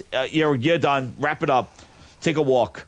And Booty's like, okay. And Booty's not going to fight her on it because that's his boss. Yep. And she reports directly to Satya. See, if you remember, Booty would update Phil on how the studios are doing, and then Phil would go to Satya. Now she goes to Satya. So Booty now is going to tell her what's going on with the studios. But she doesn't know anything about gaming. So she's going to use him to infiltrate, like the Shermanita. She's going to infiltrate the studios, analyze what's going on, and realize what has the potential to make money. Because I believe her job right now is to take that minus in content and services and turn it into a plus. Because they lost tons of money with $80 billion, and they rode the growth of having Activision without Activision, and now they need her to go in there and turn that around. I think the console hardware, that is cooked. I really think that it's her job as content and services to turn it into a plus. Yeah. Oh man. For those of you guys that don't know, that's the truth. Start planning your libraries and all that bullshit. What about this, Jess? Because she went out here and tweeted this weekend, talking about top 3 greatest games ever and why, right? And a couple people in there were like, yeah, no, fuck this. You're a bot. You don't really care. And she replied to a few people's. Kiryu is one of them, right? Mm-hmm. And then a couple other things were, yeah, I'm just trying to understand. It just all looks so fake. But she started her Xbox account a month ago. Her gamer score is 10,000 points. That means she's averaging 120 playtime hours a month. Mind you, Jess, I gamed 2,000 hours last year, and that's what I roughly average is 120 hours a month. Did she game 120 hours a month last month? No. Either she was doing that. She started her account last month. I think what's even crazier that nobody's been saying is look at her Twitter account. For an executive in the company for 2 years, dude, you look at her account, she basically only has like 3 tweets and nothing about the company, and they're about this Xbox thing. Like, she even created that account. Yeah, and that account was created a while ago, and basically it doesn't have any posts at all. That's her yesterday, AI secretary, guarantee it. So she was head of OpenAI. Then before that, she worked for Instacart and a couple other businesses that have nothing to do with gaming. Is she prepared for this job, Jess? Is she going to turn Xbox around? And not for the gamer, but for Microsoft. Do you think she will make Microsoft money with Xbox? I think she will, but I think she will make money. Not for Xbox. I think she's a cleaner. She's a cleaner. I think she'll probably turn some things around for Microsoft Gaming. She'll close half the studios and only keep the... But she will do that at the cost of like just leveling half the everything. Studios. She's gonna go. If you know Halo, glass planet on everything. She's gonna glass the planet. So she will sit there and go, "Yep, Call of Duty that's the big banger. Nobody's touching Call of Duty. Playground Games, they make Horizon. That's a good one. But you got what's his name? Studio. What is that? Hokey Dokey. Double Fine. Adios. Double Fine. Was it Compulsion Games? If Blade don't hit, you're gone. Fucking. Who knows when Blade gets made? That whole thing, and I really think, and the thing is that of all times they're trying to transition their console players to PC, and she and Phil Spencer did that, and Sarah Bond by endorsing PC hardware as Xbox branded. She doesn't have that kind of clout. Everybody knows that she has no clue what an Xbox is.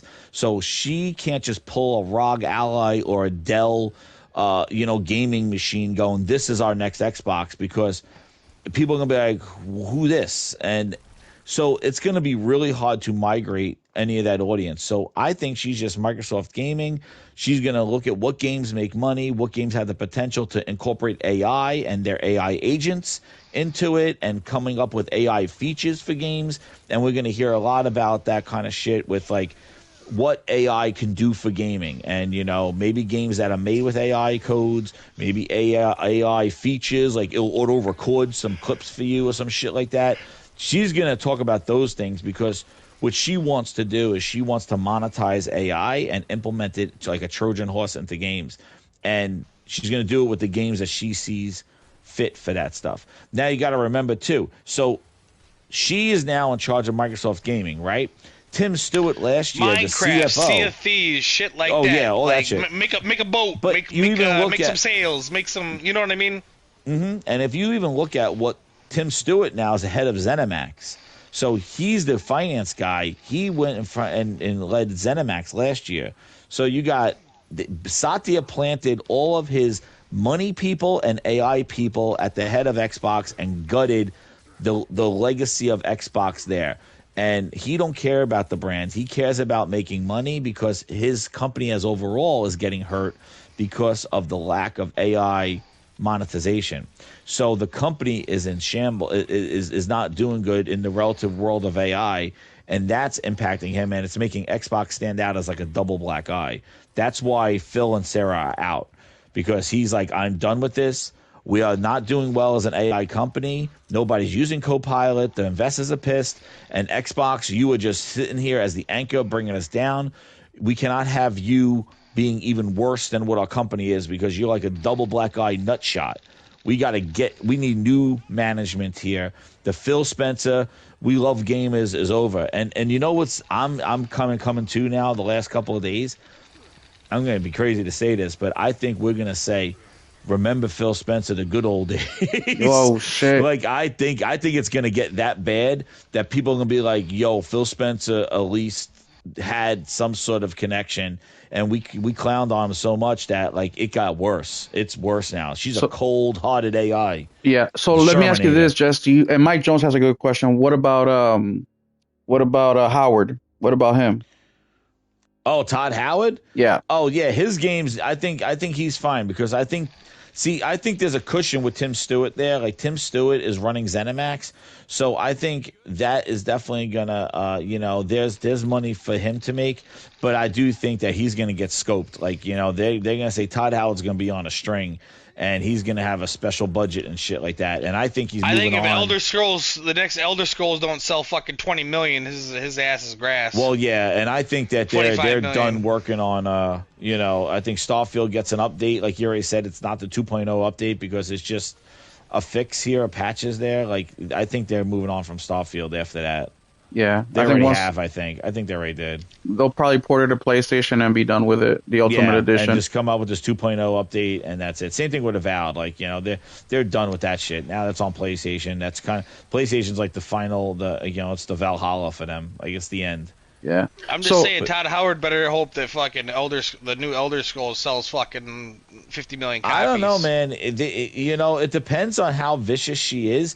You may see studios getting closed or people leaving the studios. Yeah. So like it depends on what she does. But well, as a management and stuff like that, the first month or first few months, it's always like business as usual. Yep. There's nothing, no changes are going to happen. Nothing. We're going to do great. This, and then all of a sudden, after the assessments are done, the ban hammer comes down, and that's like the holidays at the end of the year. Who's the low man on a totem pole? Exactly. Meanwhile, there'll be your friend. Oh, no changes. Just keep working like you'll be fine. Just business. You're doing all right. I think that we're gonna make Xbox great again. It says all the right things, and then once she gets in there, infiltrates the Shermanator T800. Once she gets behind enemy lines and she's in there. Dude, you getting ready? Grindhouse 2.0. Phil Ness is done. We've been upgraded now. We got the Shermanator. Yeah, I think she's gonna be infiltrating. I think that with the first year, most companies are good, but with the size of Microsoft and how. No, she's not waiting a year. No, exactly. That's what I was going to say. Yeah, by summer. 6 months at the latest. Shown at the showcase. Yes. Yeah. Who's doing that showcase, by the way? Next 2 years? Dude, who's doing the showcase? Phil Spencer used to love that showcase. Yeah. Who's doing it? Yeah, is she going to go out there? Fuck no. Matt Booty will.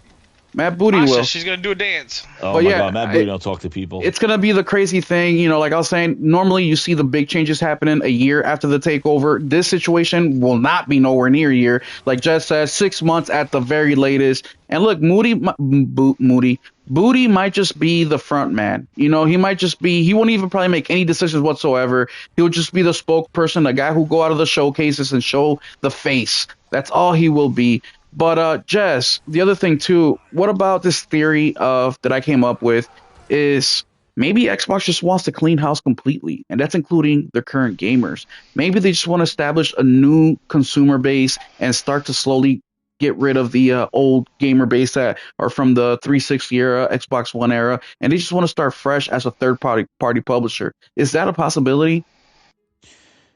See, the thing is like I thought with her, like again, Microsoft has like just failed every single time in the sense of like they could have had her come in and just kind of really just level the field and just say what was really going on. Instead, they have her AI bot or whoever she is coming in, teasing exclusives, talking about bringing back the Xbox dashboard was another tweet that it made.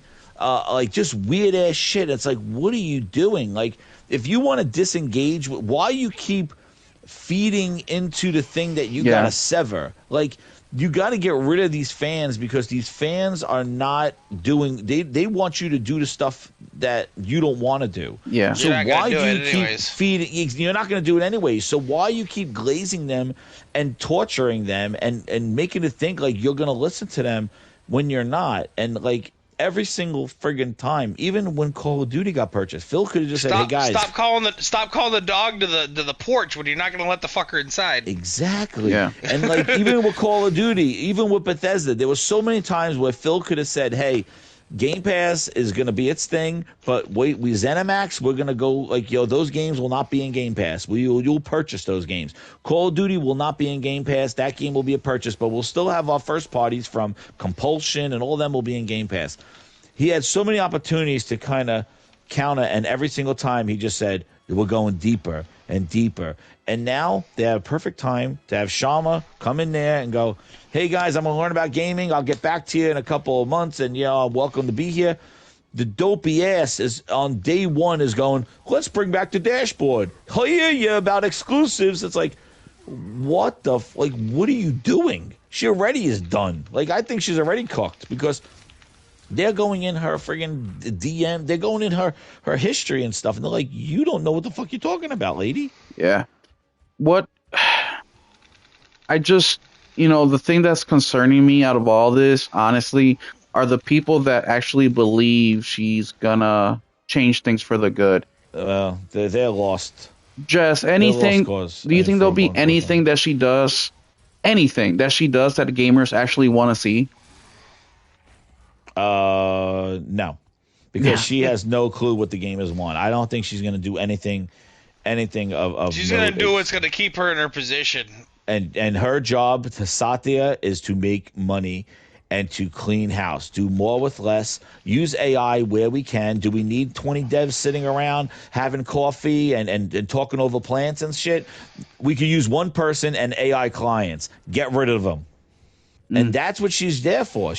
But she's not going to do it tomorrow. She is going to do it over the course of time, and that they're gonna have layoffs. They're going to have studio closures because that is what she's there for. And she don't give a fuck, pardon my French, about what Xbox fans on Twitter, what Boomstick thinks about it on the podcast. She does not care. She does not care.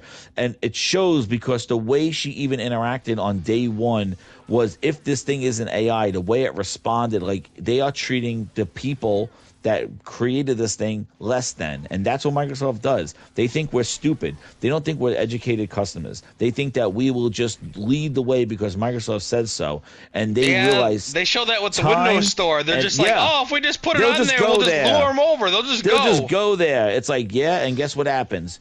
You keep nobody goes to your fucking customers, shitty nobody store. shows up. Exactly. So time and time again, Microsoft underestimates the education of the consumer, and the people don't like Microsoft because Microsoft means work. They never were consumer facing, and they had it with the 360. The cool kids, they were on MTV, and they did not carry that out. Instead, Microsoft got wind of it and started throwing their shit at it, and that's where they lost the soul of what Xbox 360 was. Well, and now that's what all Microsoft. The people that work there says, like, we could do what we wanted, and until we started having some success, and then Microsoft started butting their fucking nose into it. And now they. And that was the end of that. Dude, you get the clip of the guy that says, "I'm the captain of the ship now." That's what it is now. I'm the captain now.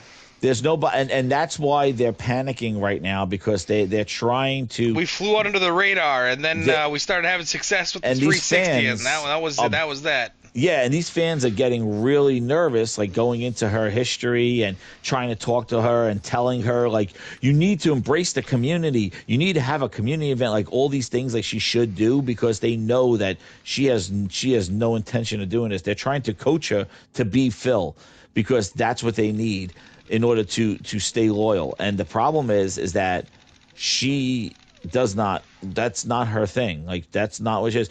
She doesn't even have a post on Xbox Wire. Her post was on the Microsoft blog.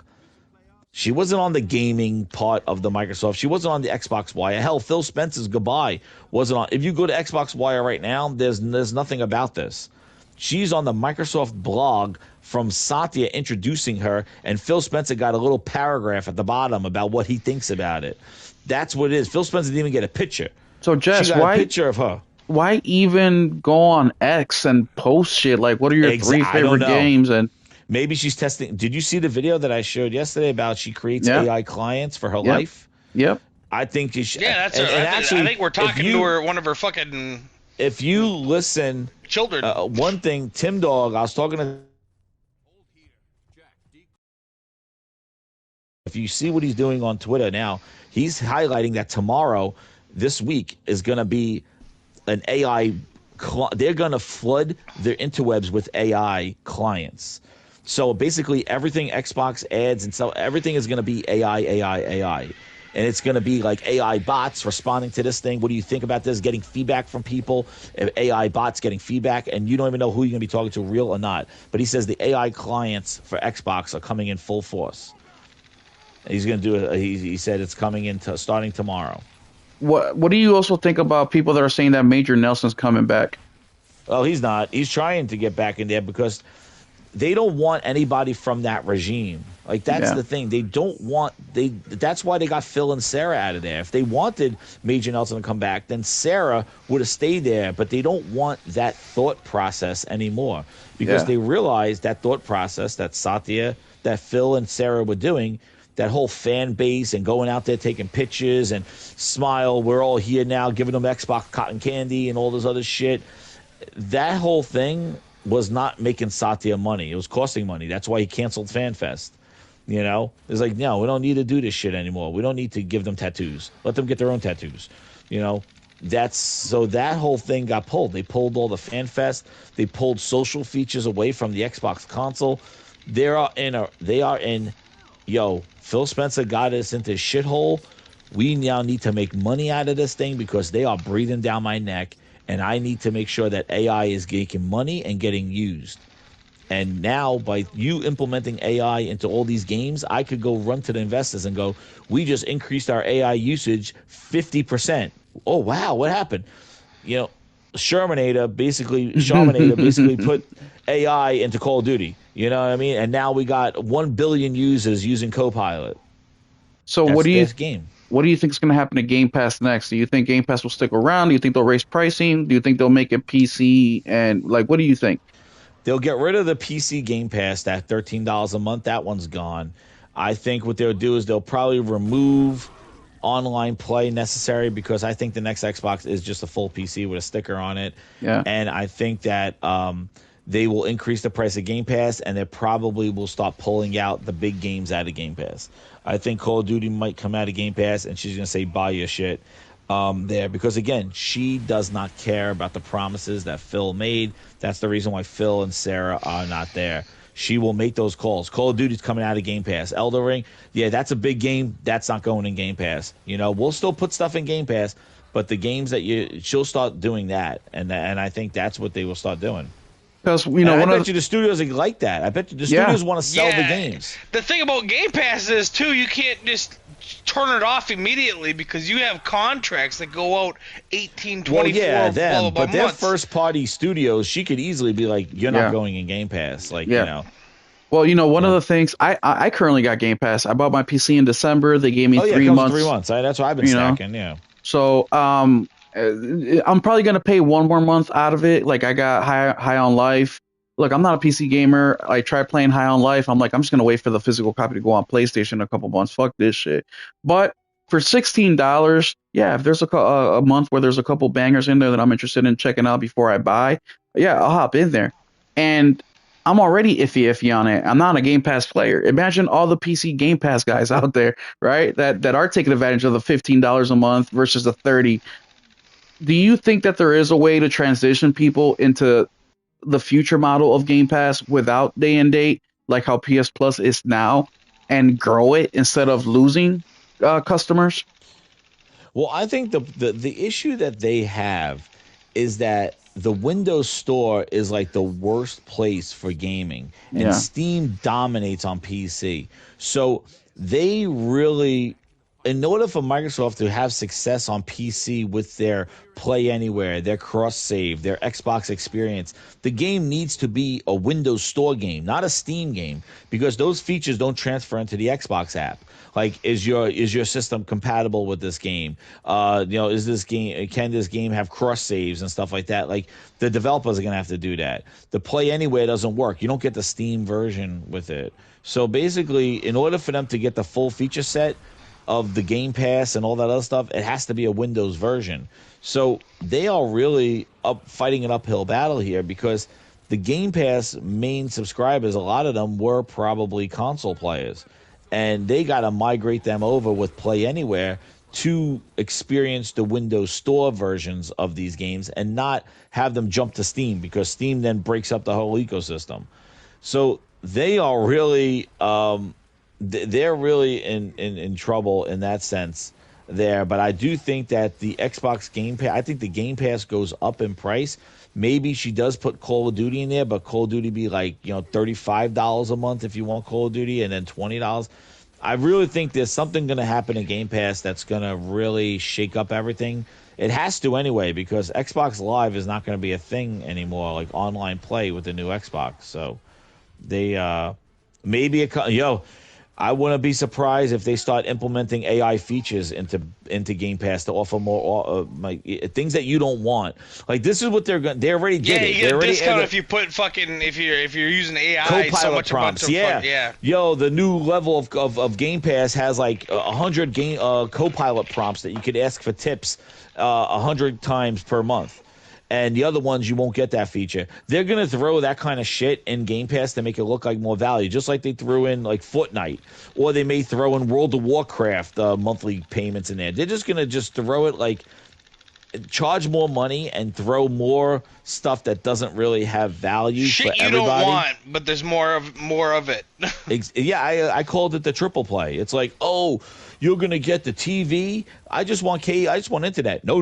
You'll get TV. I know. I don't want your fucking phone. Well, then it's gonna cost more. What the fuck you mean it's gonna cost more? Exactly. You're gonna get the phone. So then I just get telemarketers just call me all fucking day long. Exactly. They sell my number and they make their money on that stuff. Oh, and here's a dongle. I don't want your dongle. I got a Fortnite. I got a Fire Stick. No, you got to use our dongle. It's part of the service. I'm like, I don't want to use it.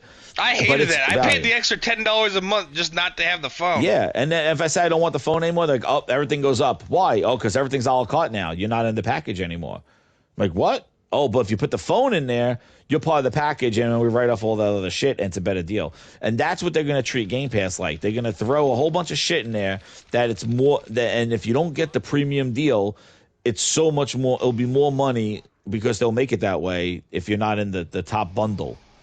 And then that's what she's going to do. And I'm sure they're going to incorporate some sort of AI features and stuff. Like maybe some like prompts that they'll do, screenshots that will tell you where to go, load up tips and things like that. Because you got to remember, on PC, I already see like something where they're testing where it'll automatically record stuff for you. I could see them adding that as a feature, like, oh yeah, well, you'll get 10 AI recordings per month with Game Pass Ultimate, and you'll only get like 1 or 2 for like the middle tier. And that's what they're going to do. And that's what her job is. Because therefore, I subscribe. Sorry. I just want to finish the thought. She's like, therefore, now as a Game Pass subscriber, you're an AI user. And now Satya could say we're getting money for AI. So you see how that works. Like if she throws AI into Game Pass, even though you don't want it, it's like, well, you know what? Game Pass Ultimate now includes like 100 prompts of AI. It'll auto-record 5 recordings per month. Copilot will do it. And now basically Satya could go run to his investors and go, we just have now 10 million Copilot users. And now and they're charging them $40 a month. Because she threw AI into it. Yeah, and that's why they bought ABK. We have all these users now. Like, those users were already there. They were just using ABK. She's going to throw, and it is, just like what D says, it's just data collection. Dude, that's all it is. But it's for them to implement AI, and nobody's asking for it, but that's what her job is how we could use AI and monetize it to the gamers. And they could do that easily when it's all PC. See, when it's an Xbox console closed system, Copilot's not there. But when you boot up a PC and the Windows experience pops up, and in the background, Satya is loading up all his Copilot shit, and you don't see it because all you see is the Xbox experience, and it only allows certain applications to launch in the background. It's making sure that Copilot and all that, and OneDrive and all that other shit's loading up in the background to collect your shit. That's why it's basically spyware. Like the next Xbox, this Xbox venture is going to be an open system that doesn't benefit. They'll tell you it's for Steam and Epic Store, but really the main thing is they could collect more shit on you and load up background spyware shit, Copilot stuff on you on PC much easier than they can do on console because they'll have to reconfigure that and all that other shit. On PC, dude, they're already doing it right now. They'll remember how the screen takes screenshots of you and you opt in and opt out of all this shit. You're going to boot up your next-gen Xbox and it's going to be all ops. Yeah, and then you delete the AI shit and the next update, that fucker's right back in there. McCaffrey is on here. We got Satya AI on here. We want us to collect your data? Well, if we don't collect your data, then these features won't be available to you. You can't save. Cross-saves won't work. This won't work. But if you accept that all your information shared, then you could take advantage of cross-saves and cross-buy. That's what they'll do. They'll force you into using their shit because they'll say all these benefits don't work if you don't make us get full access to you. It's a fucking scam. Didn't they do that same shit with Connect? The whole TV thing? That's why. So they already got the blueprint. It's the same thing. It's the same fucking thing. They want to collect you. They want to collect your face, your emotions. That whole thing with Connect was supposed to sense your heartbeat and everything. They said it was for fitness. It wasn't for fitness. That way they knew if you were interested in buying something. Exactly. They wanted to. It was supposed to. It read your facial expressions and your heart rate. And your emotions. Like, oh, he's fucking interested in this. Oh, fucking send him an ad. They were going to use it for ads and commercials and what you watch. When you're watching TV, that Connect will be looking at you, analyzing you, reading your heart rate, reading your facial emotions. Is there a possible sale here? Fucking yes. He seems pretty excited about that. Oh, he likes these commercials. His heart rate went up or something like that, and that showed him more of this. They'll fucking spam the shit out of you until you buy it.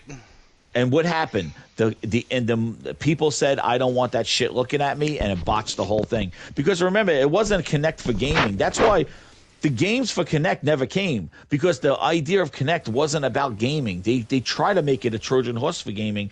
It really was to make you watch TV and analyze who's in the room, how many people are sitting down, who's engaged, who's not engaged, whose heart rate is up as you're watching TV or as you're doing stuff in your house. It was a fucking spy camera that read your heart rate, your skeletal structure, your face, your facial scans, like that. And that's why, and people said, no way, and they blocked it. And therefore, it blocked Microsoft from doing that shit. But it wasn't that. That's why there were no Kinect games, because it wasn't for that. It was to detect. They used the games to get it in your house. But now it's in your house. Now I could scan your ass. And they're doing the same thing with AI and their stuff. They've always tried, because nobody thinks they're cool. Nobody likes their shit like Apple. So they try to kind of force feed it to you. When's the last time you went to a store and said, "Oh fuck, let me get the Microsoft brand of something"? It's never happened.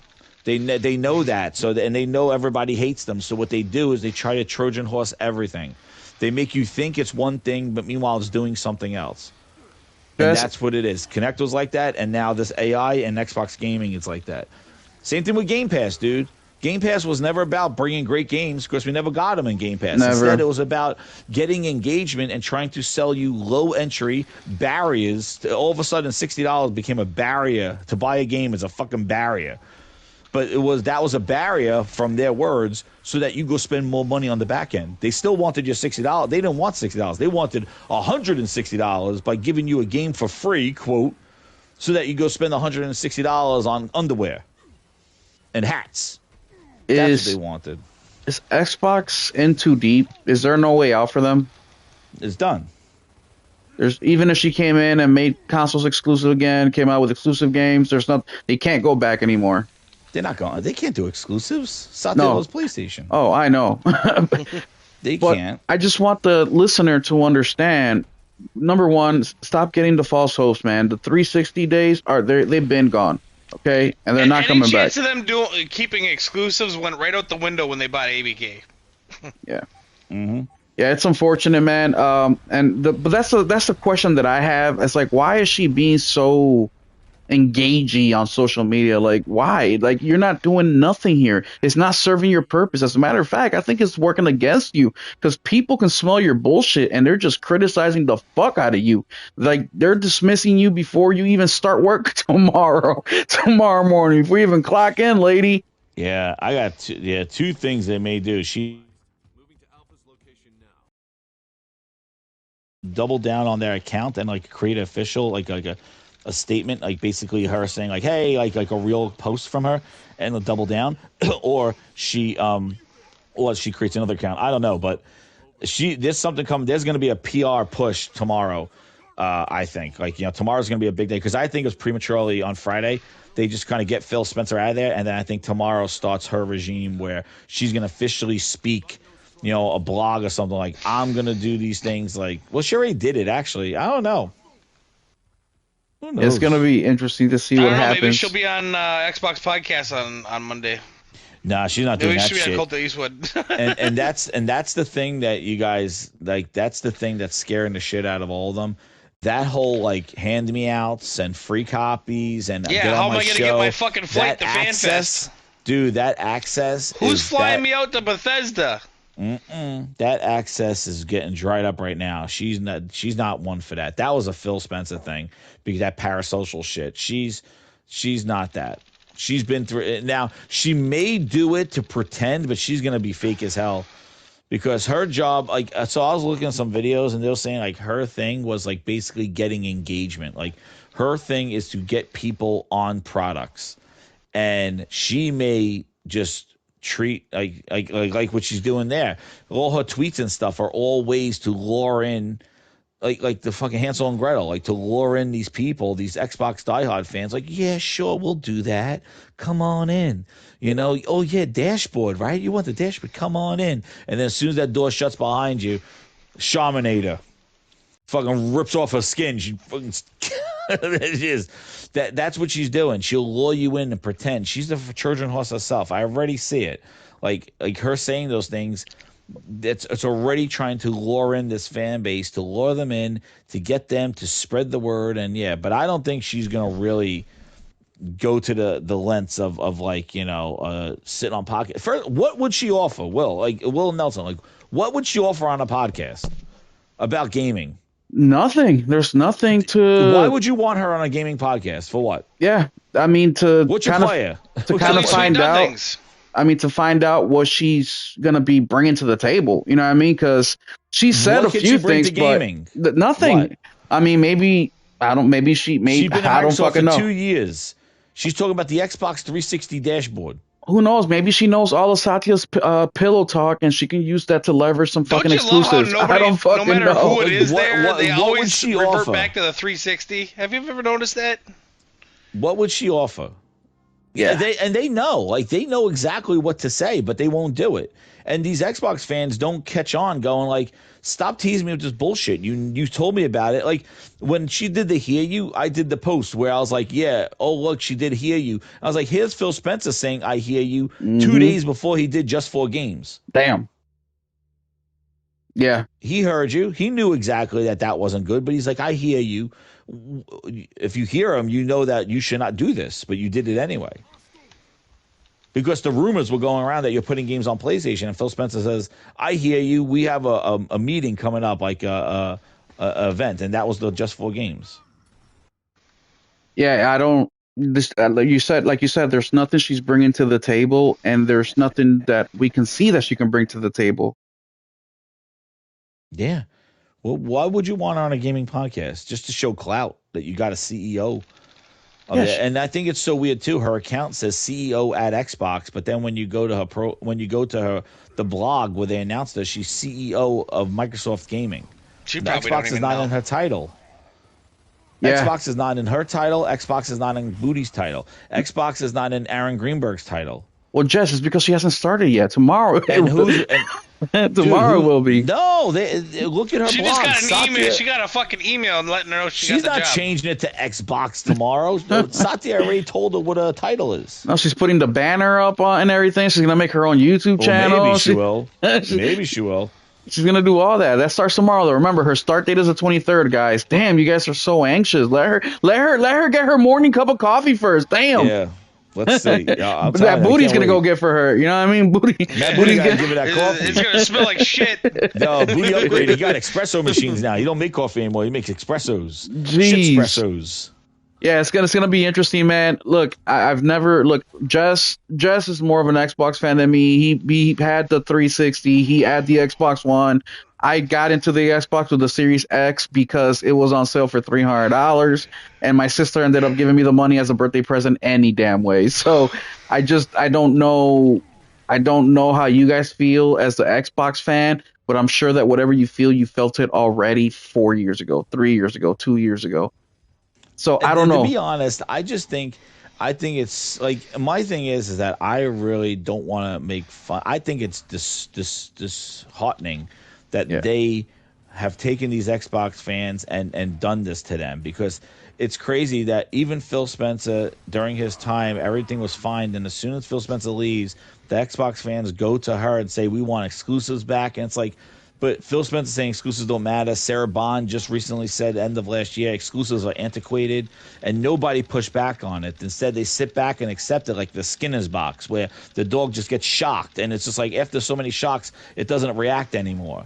And it's so sad that they do this to their fans, and it's not fair, because they know exactly what the fans want. They've been vocal. They know what they want. They know what it should be. And what's crazy is that PlayStation, Nintendo on the other side of the pond, it's doing exactly what they want Xbox to do, and they're doing great.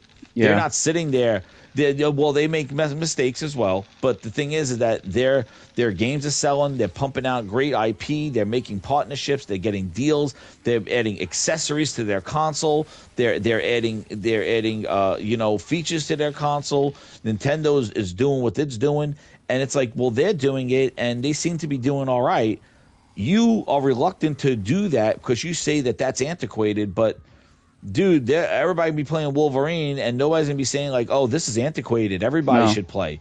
Everybody can be enjoying Wolverine, and everybody can be enjoying Zaros. Like, how can they do it, but you are reluctant to do it, and we want you to do it, but you tell me, "No, it's better for you. It's better for you. It's better for you."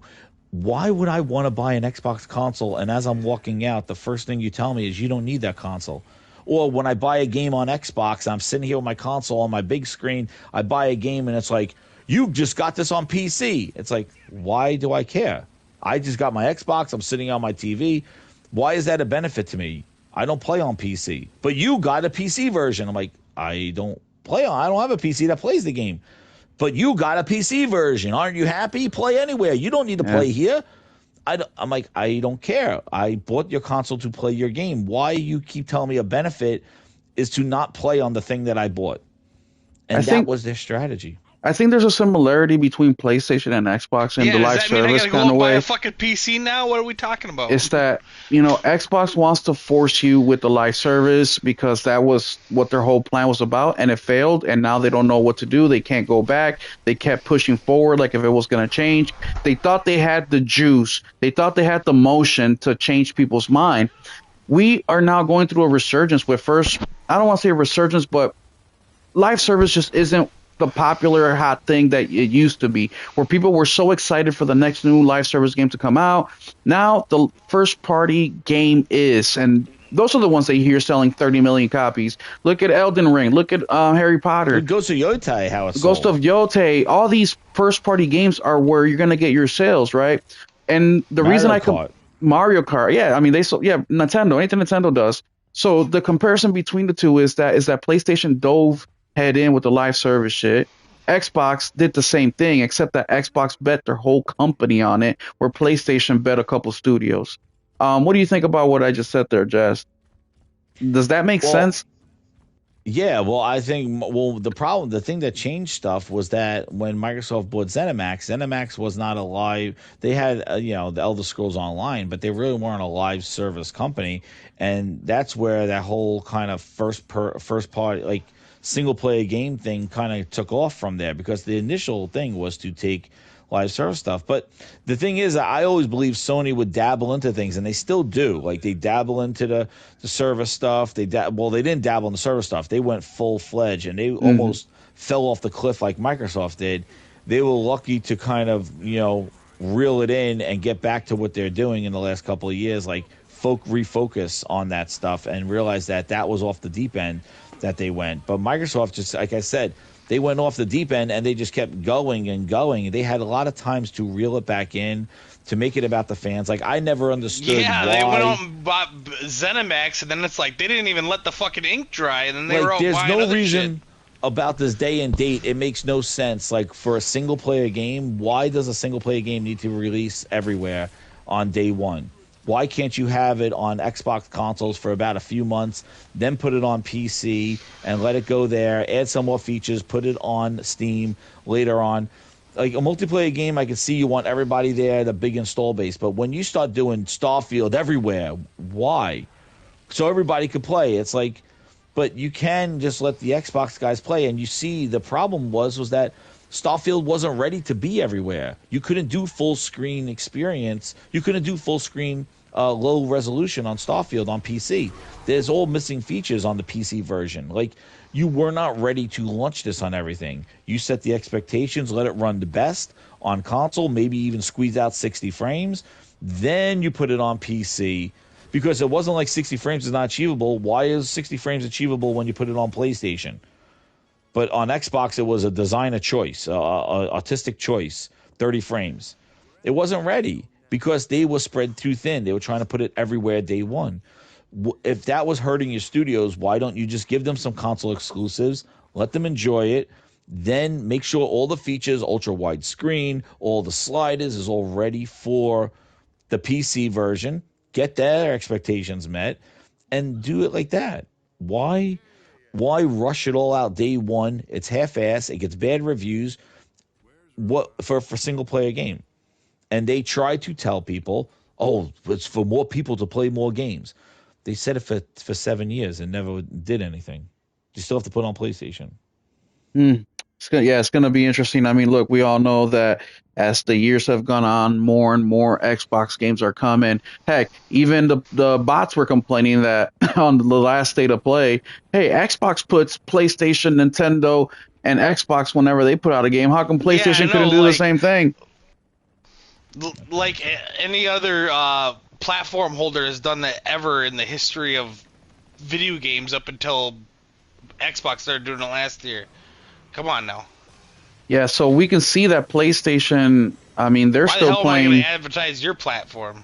They're still playing the same game. Xbox is not, and it's very, very obvious. I don't know what let's talk about this one last thing before we finish it off tonight. And let's talk about what the next, or not the next, but let's say the remainder of this console generation, Jess. Let's talk for both PlayStation and Nintendo. We'll leave Nintendo out of, or PlayStation and Xbox. We'll leave Nintendo out of it because, well, Nintendo's going to continue to do what they do. But let's start with Xbox since we're talking about them already.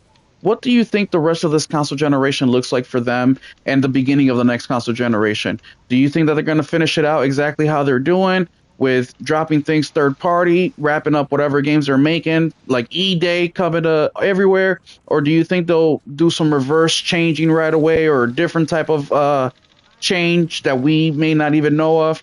And what do you think that next console will look like for Xbox? I think they're going to start definitely talking about the transition, about what, like how, like if you buy some, like that whole Play Anywhere is their bridge to the next generation. So like the games that you're buying now on Xbox, some of them may support Play Anywhere, but Play Anywhere is going to be their way of saying like your games go with you, even though it's not all your games, and they're not going to talk about that part. You got to remember, she don't have a legacy of Xbox to talk about. Oh, those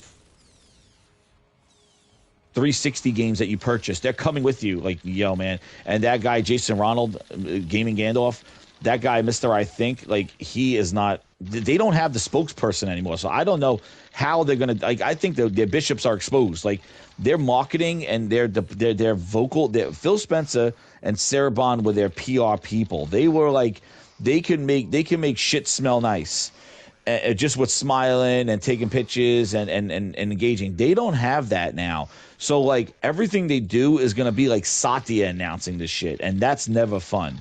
So I think their messaging, which was horrible before, is going to get even worse, dry and not fun. And I think the things they're going to talk about are not going to be fun things for gamers. I think it's going to be a lot of just like dry AI stuff and features that people really don't want.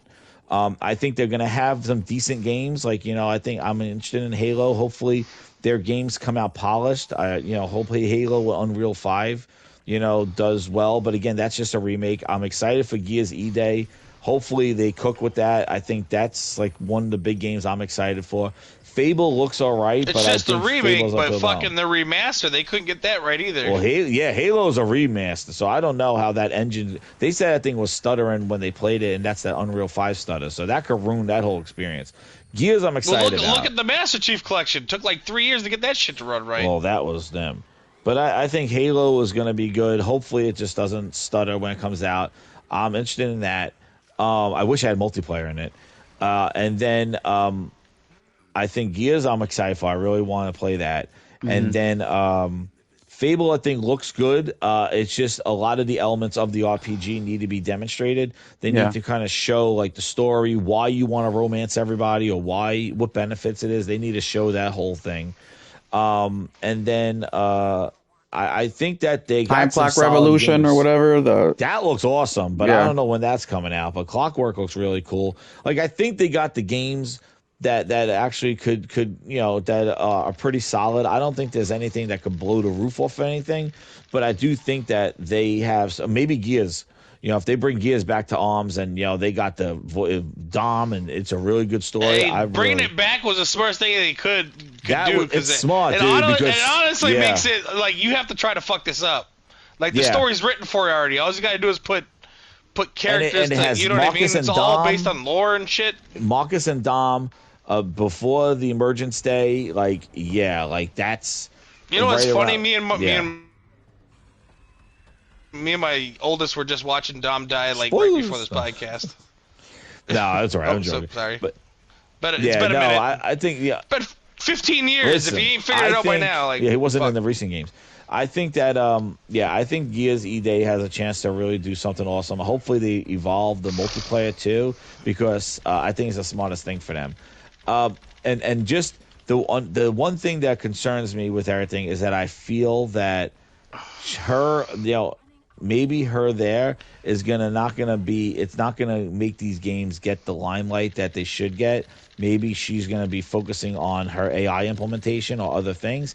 I don't know. So there could be some dichotomy with like the games are finally like pretty damn good, but her and her messaging is not jiving with this. She's talking something else, and not really pumping the games out. Microsoft had a problem with that. They pumped up the ROG Ally X, and Ninja Gaiden 4 fell flat because they weren't even talking about that. Like, so yeah, I think they're just going to continue to do what they're going to do. I think we're going to see a lot of more AI stuff that we don't want. Next gen Xbox, I think, is going to be a PC with an Xbox sticker and the Xbox app. I think it'll have a chip in it that'll play backwards compat. I hope so. That's the saving grace. Like, if it does have a chip that makes you play your whole Xbox library, but that'll only work for digital though. So, well, yeah, I'm telling you, if their next Xbox from them, and I said this on my show too, if it has a backwards compatibility where it plays my 375 games that I own, and it plays then PC as well, and it's controller friendly where I could plug it into my projector and play it beautifully on my TV with like PC games and my old Xbox games, and it works with the controller like Steam Big Picture, and it really sets that experience, I am buying one. That is awesome, but that is a huge if, because what they did with the ROG Ally shows that they talk a big game, but they do not deliver. So, but if it does do all that stuff, I'm down for it, because that will be great. I'll put it right next to my PlayStation. Right now, I got my gaming laptop plugged in, and that's my PC gaming on the big screen, because I don't like playing where I work on a desk or a podcast. I like to play in my couch with my headphones on and play on the big screen. And my PC does that, but I have to use like a remote and shit to use the mouse, and it sucks. So if they could do something like that, that would be great. So, but it's a big if. I think their console is going to be their reference device, similar to what Surface was. And they are going to use that as a reference device so that the other OEMs then launch their versions and have more power, less power, different ones. They'll launch theirs like as like the staple.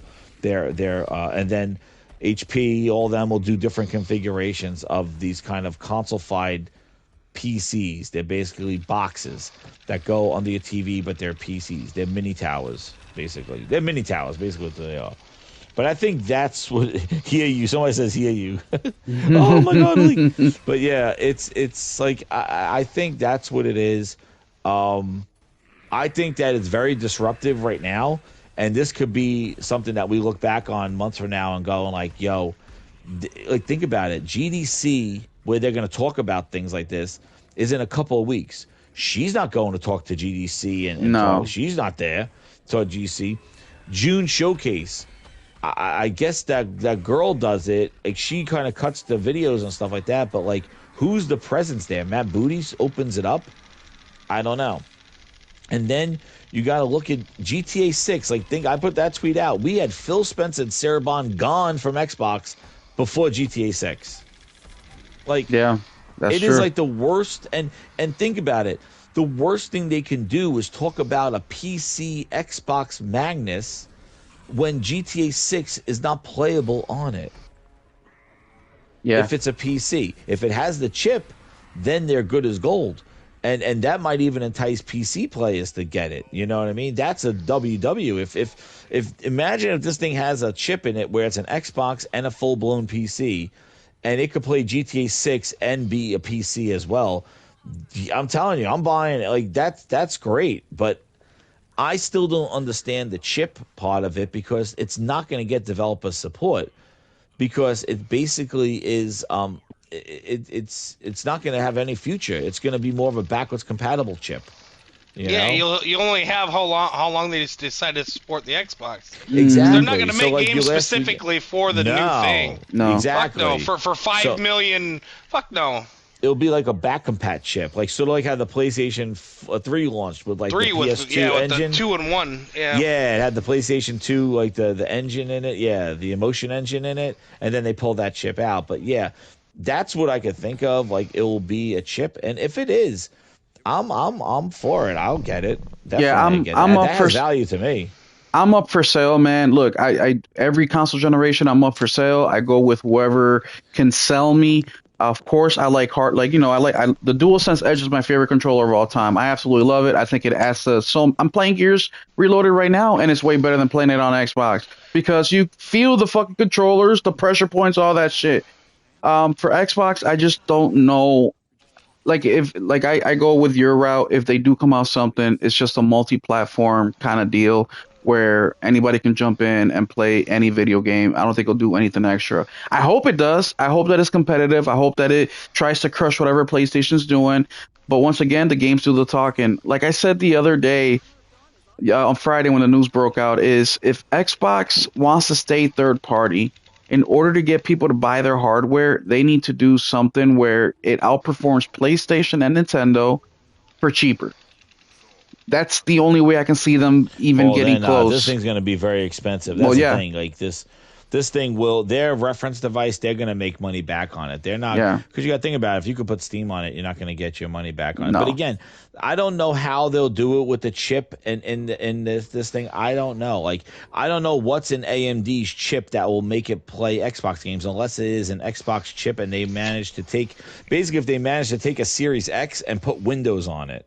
Mm-hmm. Like, if that's what it is, then they could get away with it. But, like, I don't, because if they pull what they did with the ROG Ally, then I'm out. Like, that's not an Xbox. That's a PC with an app that I want to not have launch.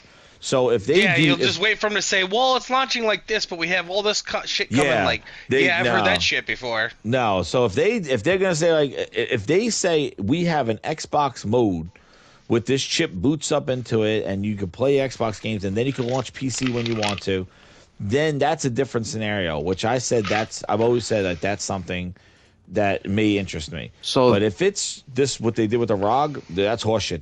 There it is. It's not going to happen.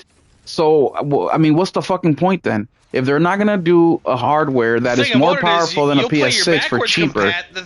I still think the problem is, okay, you'll play your backwards compatible games. Who the fuck wants to play old-ass games all the damn time? Me. But anyways. Yeah, but you buy all the new shit. You got a PS5 Pro right now, don't you? The main thing is that it'll play GTA 6. That's going to be the big thing. Well, it's not bad. Backwards compatibility is the benefit, but, like, it has to play Xbox games because people have, if you want to migrate your audience. But going forward, are you going to buy shit out of the Microsoft store? And the answer is no. No, so you will if you get it play anywhere. There's no future money, you know what I mean? I don't know. No, there is no future for it. The only reason why that chip would exist is to take your library with you. And my thing is, if that chip exists where it's a backwards compatibility chip that brings you 350 games with you, where was it in the ROG Ally? And secondly, where is it in emulation? Is it software emulation? It's got to be that. Or is it hardware? I don't know. But the thing is like, that thing's not going to get future development. It's not. Like, it's not going to, because that's it's the just thing. So it's like, okay, I get to play all these old games and a couple games off the rip, but in a year or two, are you buying anything off of it? So where the hell's the money for, you know what I mean? Or I'm going to tell you this, just like I saw somebody in the chat, Mike Johnson, he said, there's an email going around that's in jeopardy. They may nix the whole reference device anyway and just have OEMs build mini tower PCs with the Xbox app. They may get rid of this whole thing. With the chip inside that can play backwards compatible. That's what I think. But my thing is though, I feel like that they have an obligation to AMD to make a next-gen console. That's the only reason why they'll come out with something like this. Yeah, I know, but if they want a minimum of 10 million, can you guarantee 10 million of anything on Xbox? And you want to hear this? No. Who is going to promote this? Who is the next president of Xbox? There isn't one. Sarah Bond was that mouthpiece for the next-gen hardware. She was doing it all last year. Who is her replacement? There is no president of Xbox as of today, unless tomorrow they announce her position replacement. But she never announced her replacement. Nobody ever said who the president of Xbox is, and does that position even exist? Yeah. So is this Sharma the Asha gonna be the one that's talking about hardware and consoles and the 25th anniversary? And that's the other thing. Who's celebrating the 25th anniversary, dude? Booty. Who? All by Who's himself. Left? Booty by himself with one candle, blow out with his ass cheeks. Yep. while getting coffee. He'd be like this, happy birthday. Blow out his candle. While getting coffee. I mean, because let's be real, Booty who's is Booty. around to celebrate 25 years of Xbox? It's going to be a bunch of AI fake audience. They're going to have the AI fake audience. Remember that PlayStation event where Mark Cerny was talking about the PlayStation and we thought that the audience was AI? It was like a fake, that fake AI, that fake audience. Dude, that's what Microsoft's going to have. They're going to have this fake AI shadowed audience and looking like they're celebrating 25 years. They're going to AI Major Nelson in there. They're going to put like Ed Freeze, like AI versions of them. I have it's going to be an AI event. Like, I have no clue who's around to celebrate 25 years of Xbox. And what are you celebrating? Yeah. Well, Halo. That's another thing was like, I can't believe they had this new lady as the president. I'm thinking like, who the hell else do they have? Who's left? Think about Phil Spencer is not there for the 25th anniversary, and he was there from the beginning. Yeah. With Microsoft since 1888. He watched them launch that thing. He worked with Microsoft, Xbox. Yeah, and he is not there. They'll probably bring him back. They'll bring back all the Xbox people. That's the only thing they can do. Well, let me bring up. They can't have. Let me bring up this conspiracy theory that I saw online real quick. And it is the heads of each gaming company, PlayStation, Nintendo, and Xbox. And we now have Asha. We got that lady over at Nintendo. And there's people saying that Lin Tao, who is the senior vice president in finance, will be getting promoted to PlayStation. Now they have 3 women in control of each, one woman in control of PlayStation, one in control of Xbox, and one in control of Nintendo. Do you think there's a possibility here where somebody in PlayStation gets replaced by this Lin Tao lady? Or anybody in general after we just got somebody replaced this year? No, Sony's not replacing anybody.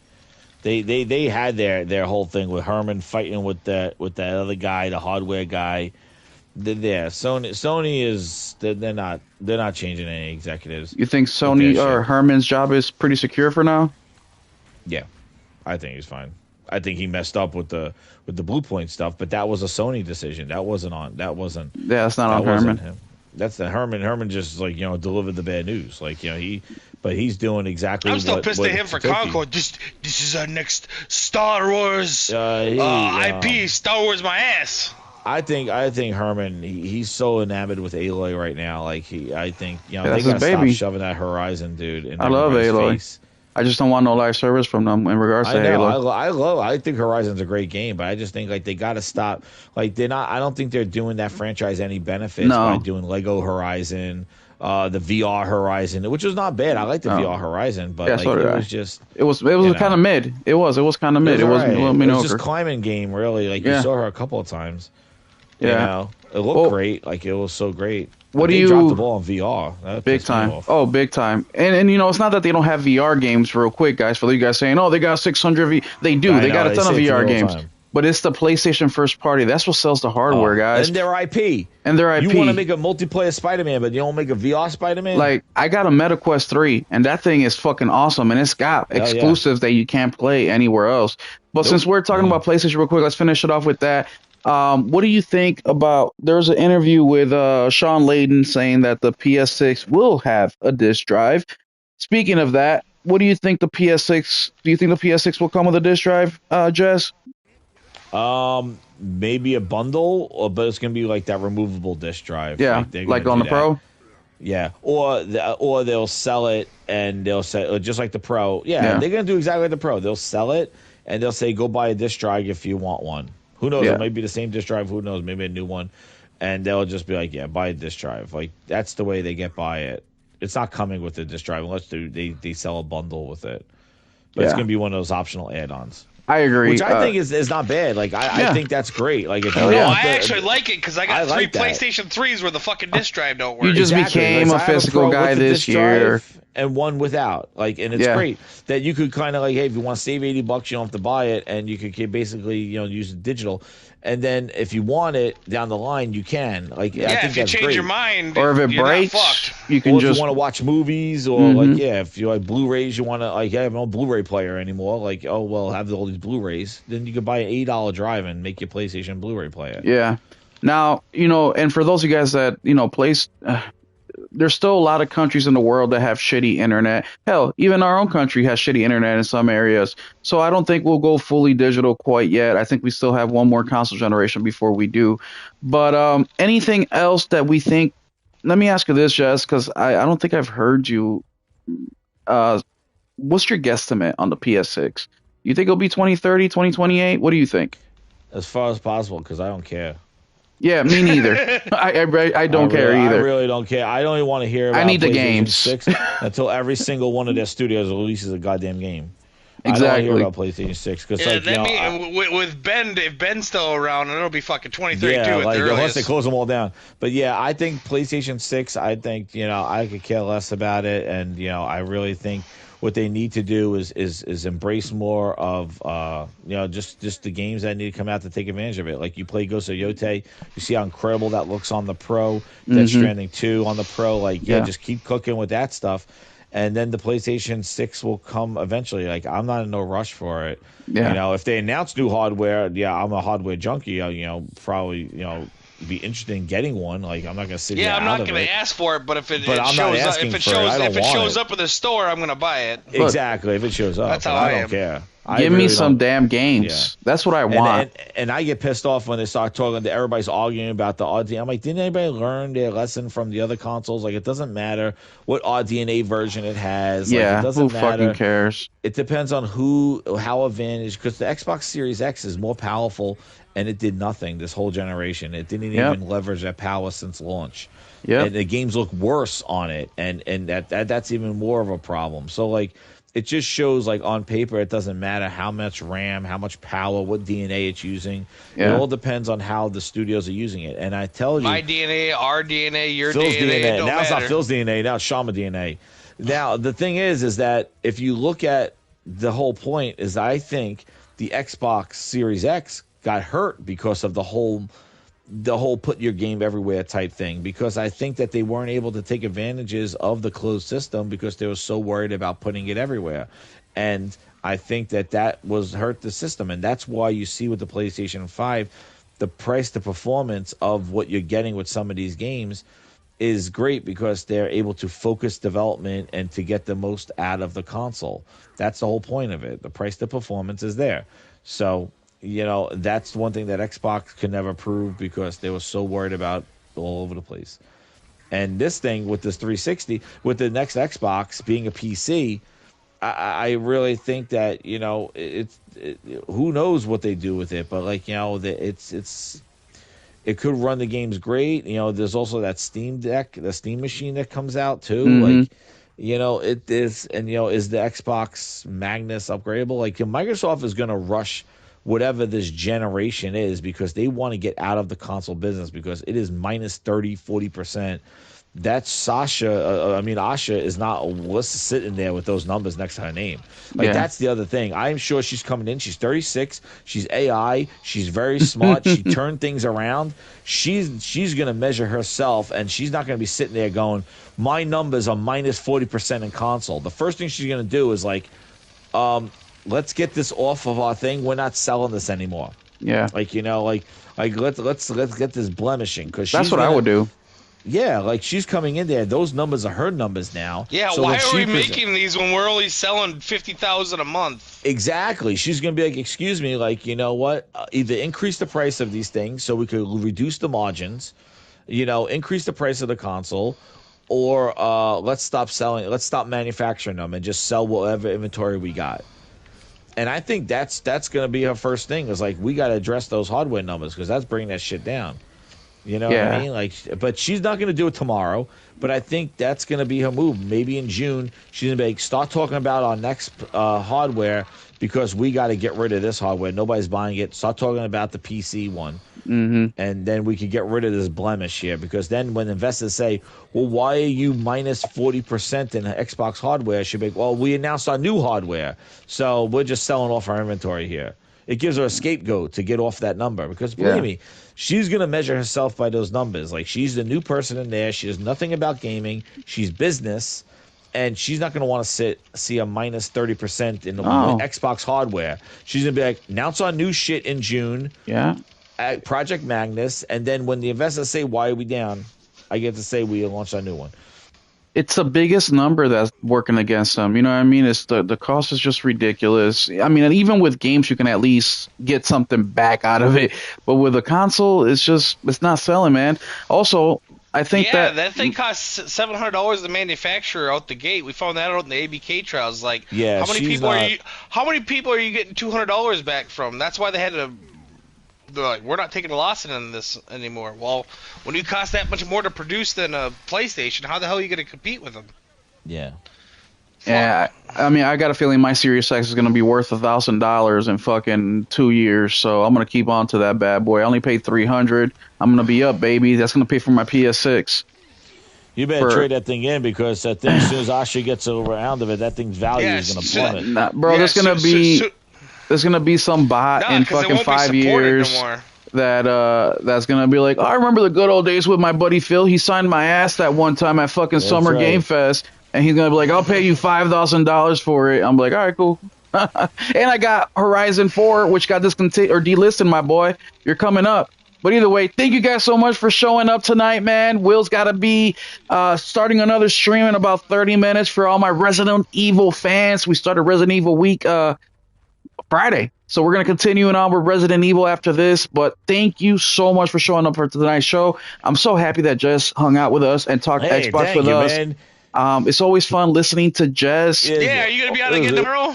Yeah, I'm going live tomorrow. Holy so tomorrow, shit, hell yeah. Free in like 5 days. Yeah, live tomorrow. It's gonna be a banger of a show. I already got my thumbnail ready to cook. I've been thinking about it, and we're gonna talk more about the future of it, or whatever happens tomorrow. Like if there's some crazy stuff, definitely be covering that. But definitely like the future, like what some of the stuff I was talking about tonight. Like definitely. Oh yeah. And I know... Hit that like button, and thank you again for the invite. Yes, thank you. Hit the like button. Thank you, D, with another $10 super chat. Thank you. Jess, I know that we have at least half the people, about half, here for you specifically, so they don't need to know. But for the other half, where can they find you at, man? You can find me at Gaming Grindhouse, Jez7780. Do shows on Monday nights at 8 p.m., Gaming Grindhouse, and then throughout the week I do some stuff. I also do a lot of great fun music and some DJing and also 3D prints and my god, my kids always fucking every time we get in the car they're like, put on one of Jez's songs. And I'm man, my music. Yeah, fire. Right. I want to bake cookies. Like I told you guys, Jez one got up there. Jez is the only YouTube channel that I pay monthly. The only one. That's how much I love his content. So, guys, go check him out, especially if you want to have a good time, get some laughs in, have a good community night with the if you grinders. Laugh, dude, last night I was on something. It was wild, and I did a whole skit at the that skit at the end. Today. I listened to it again, man. That whole rare thing with the honey and taking taking the teams. Yeah, why ain't we selling no games? Who the hell's sitting at the front desk selling honey? Yeah. That Bon X needs to be investigated. Funny as hell, bro. I was laughing my ass off. I didn't catch it live. I caught it yesterday. When you did the dating show. Asha, come on down. That guy blocked me. Hey, Logan. Oh, Logan blocked me. What a crybaby. She wanted him in the behind DM number 2. Asha AI asked him to come into her DMs. Yeah, she did. I remember you said that. I was like, what? Damn. Yeah. That's crazy, bro. She's like, he's like, I've been an OG Xbox fan since the beginning. And she's like, go to my DMs and tell me what's on the top of your mind. And I'm like, what the hell? Crazy. That thing was AI, dude. That's not her. That can't be her. Nah, hell no. I mean, she's luring in people. I don't know. Yeah, and then I don't know. It's a lot of shit fucked up here. But anyway, thank you guys so much. Go follow Nelson Gaming Culture at Nelson Gaming Culture. He's my Resident Evil 6 co-op buddy, the one that I yell at a lot, and he yells at me a lot, saying I'm a dumbass. But either way, we have a good time. And of course, you're already here, so hit the like and subscribe button if you're not. And we'll catch you guys after this, we're going to be streaming Resident Evil for about an hour before I got to go to bed. And every day this week till Resident Evil 9 Requiem comes out. We'll catch you guys in a bit. Did you Keep want it to play gaming. 6?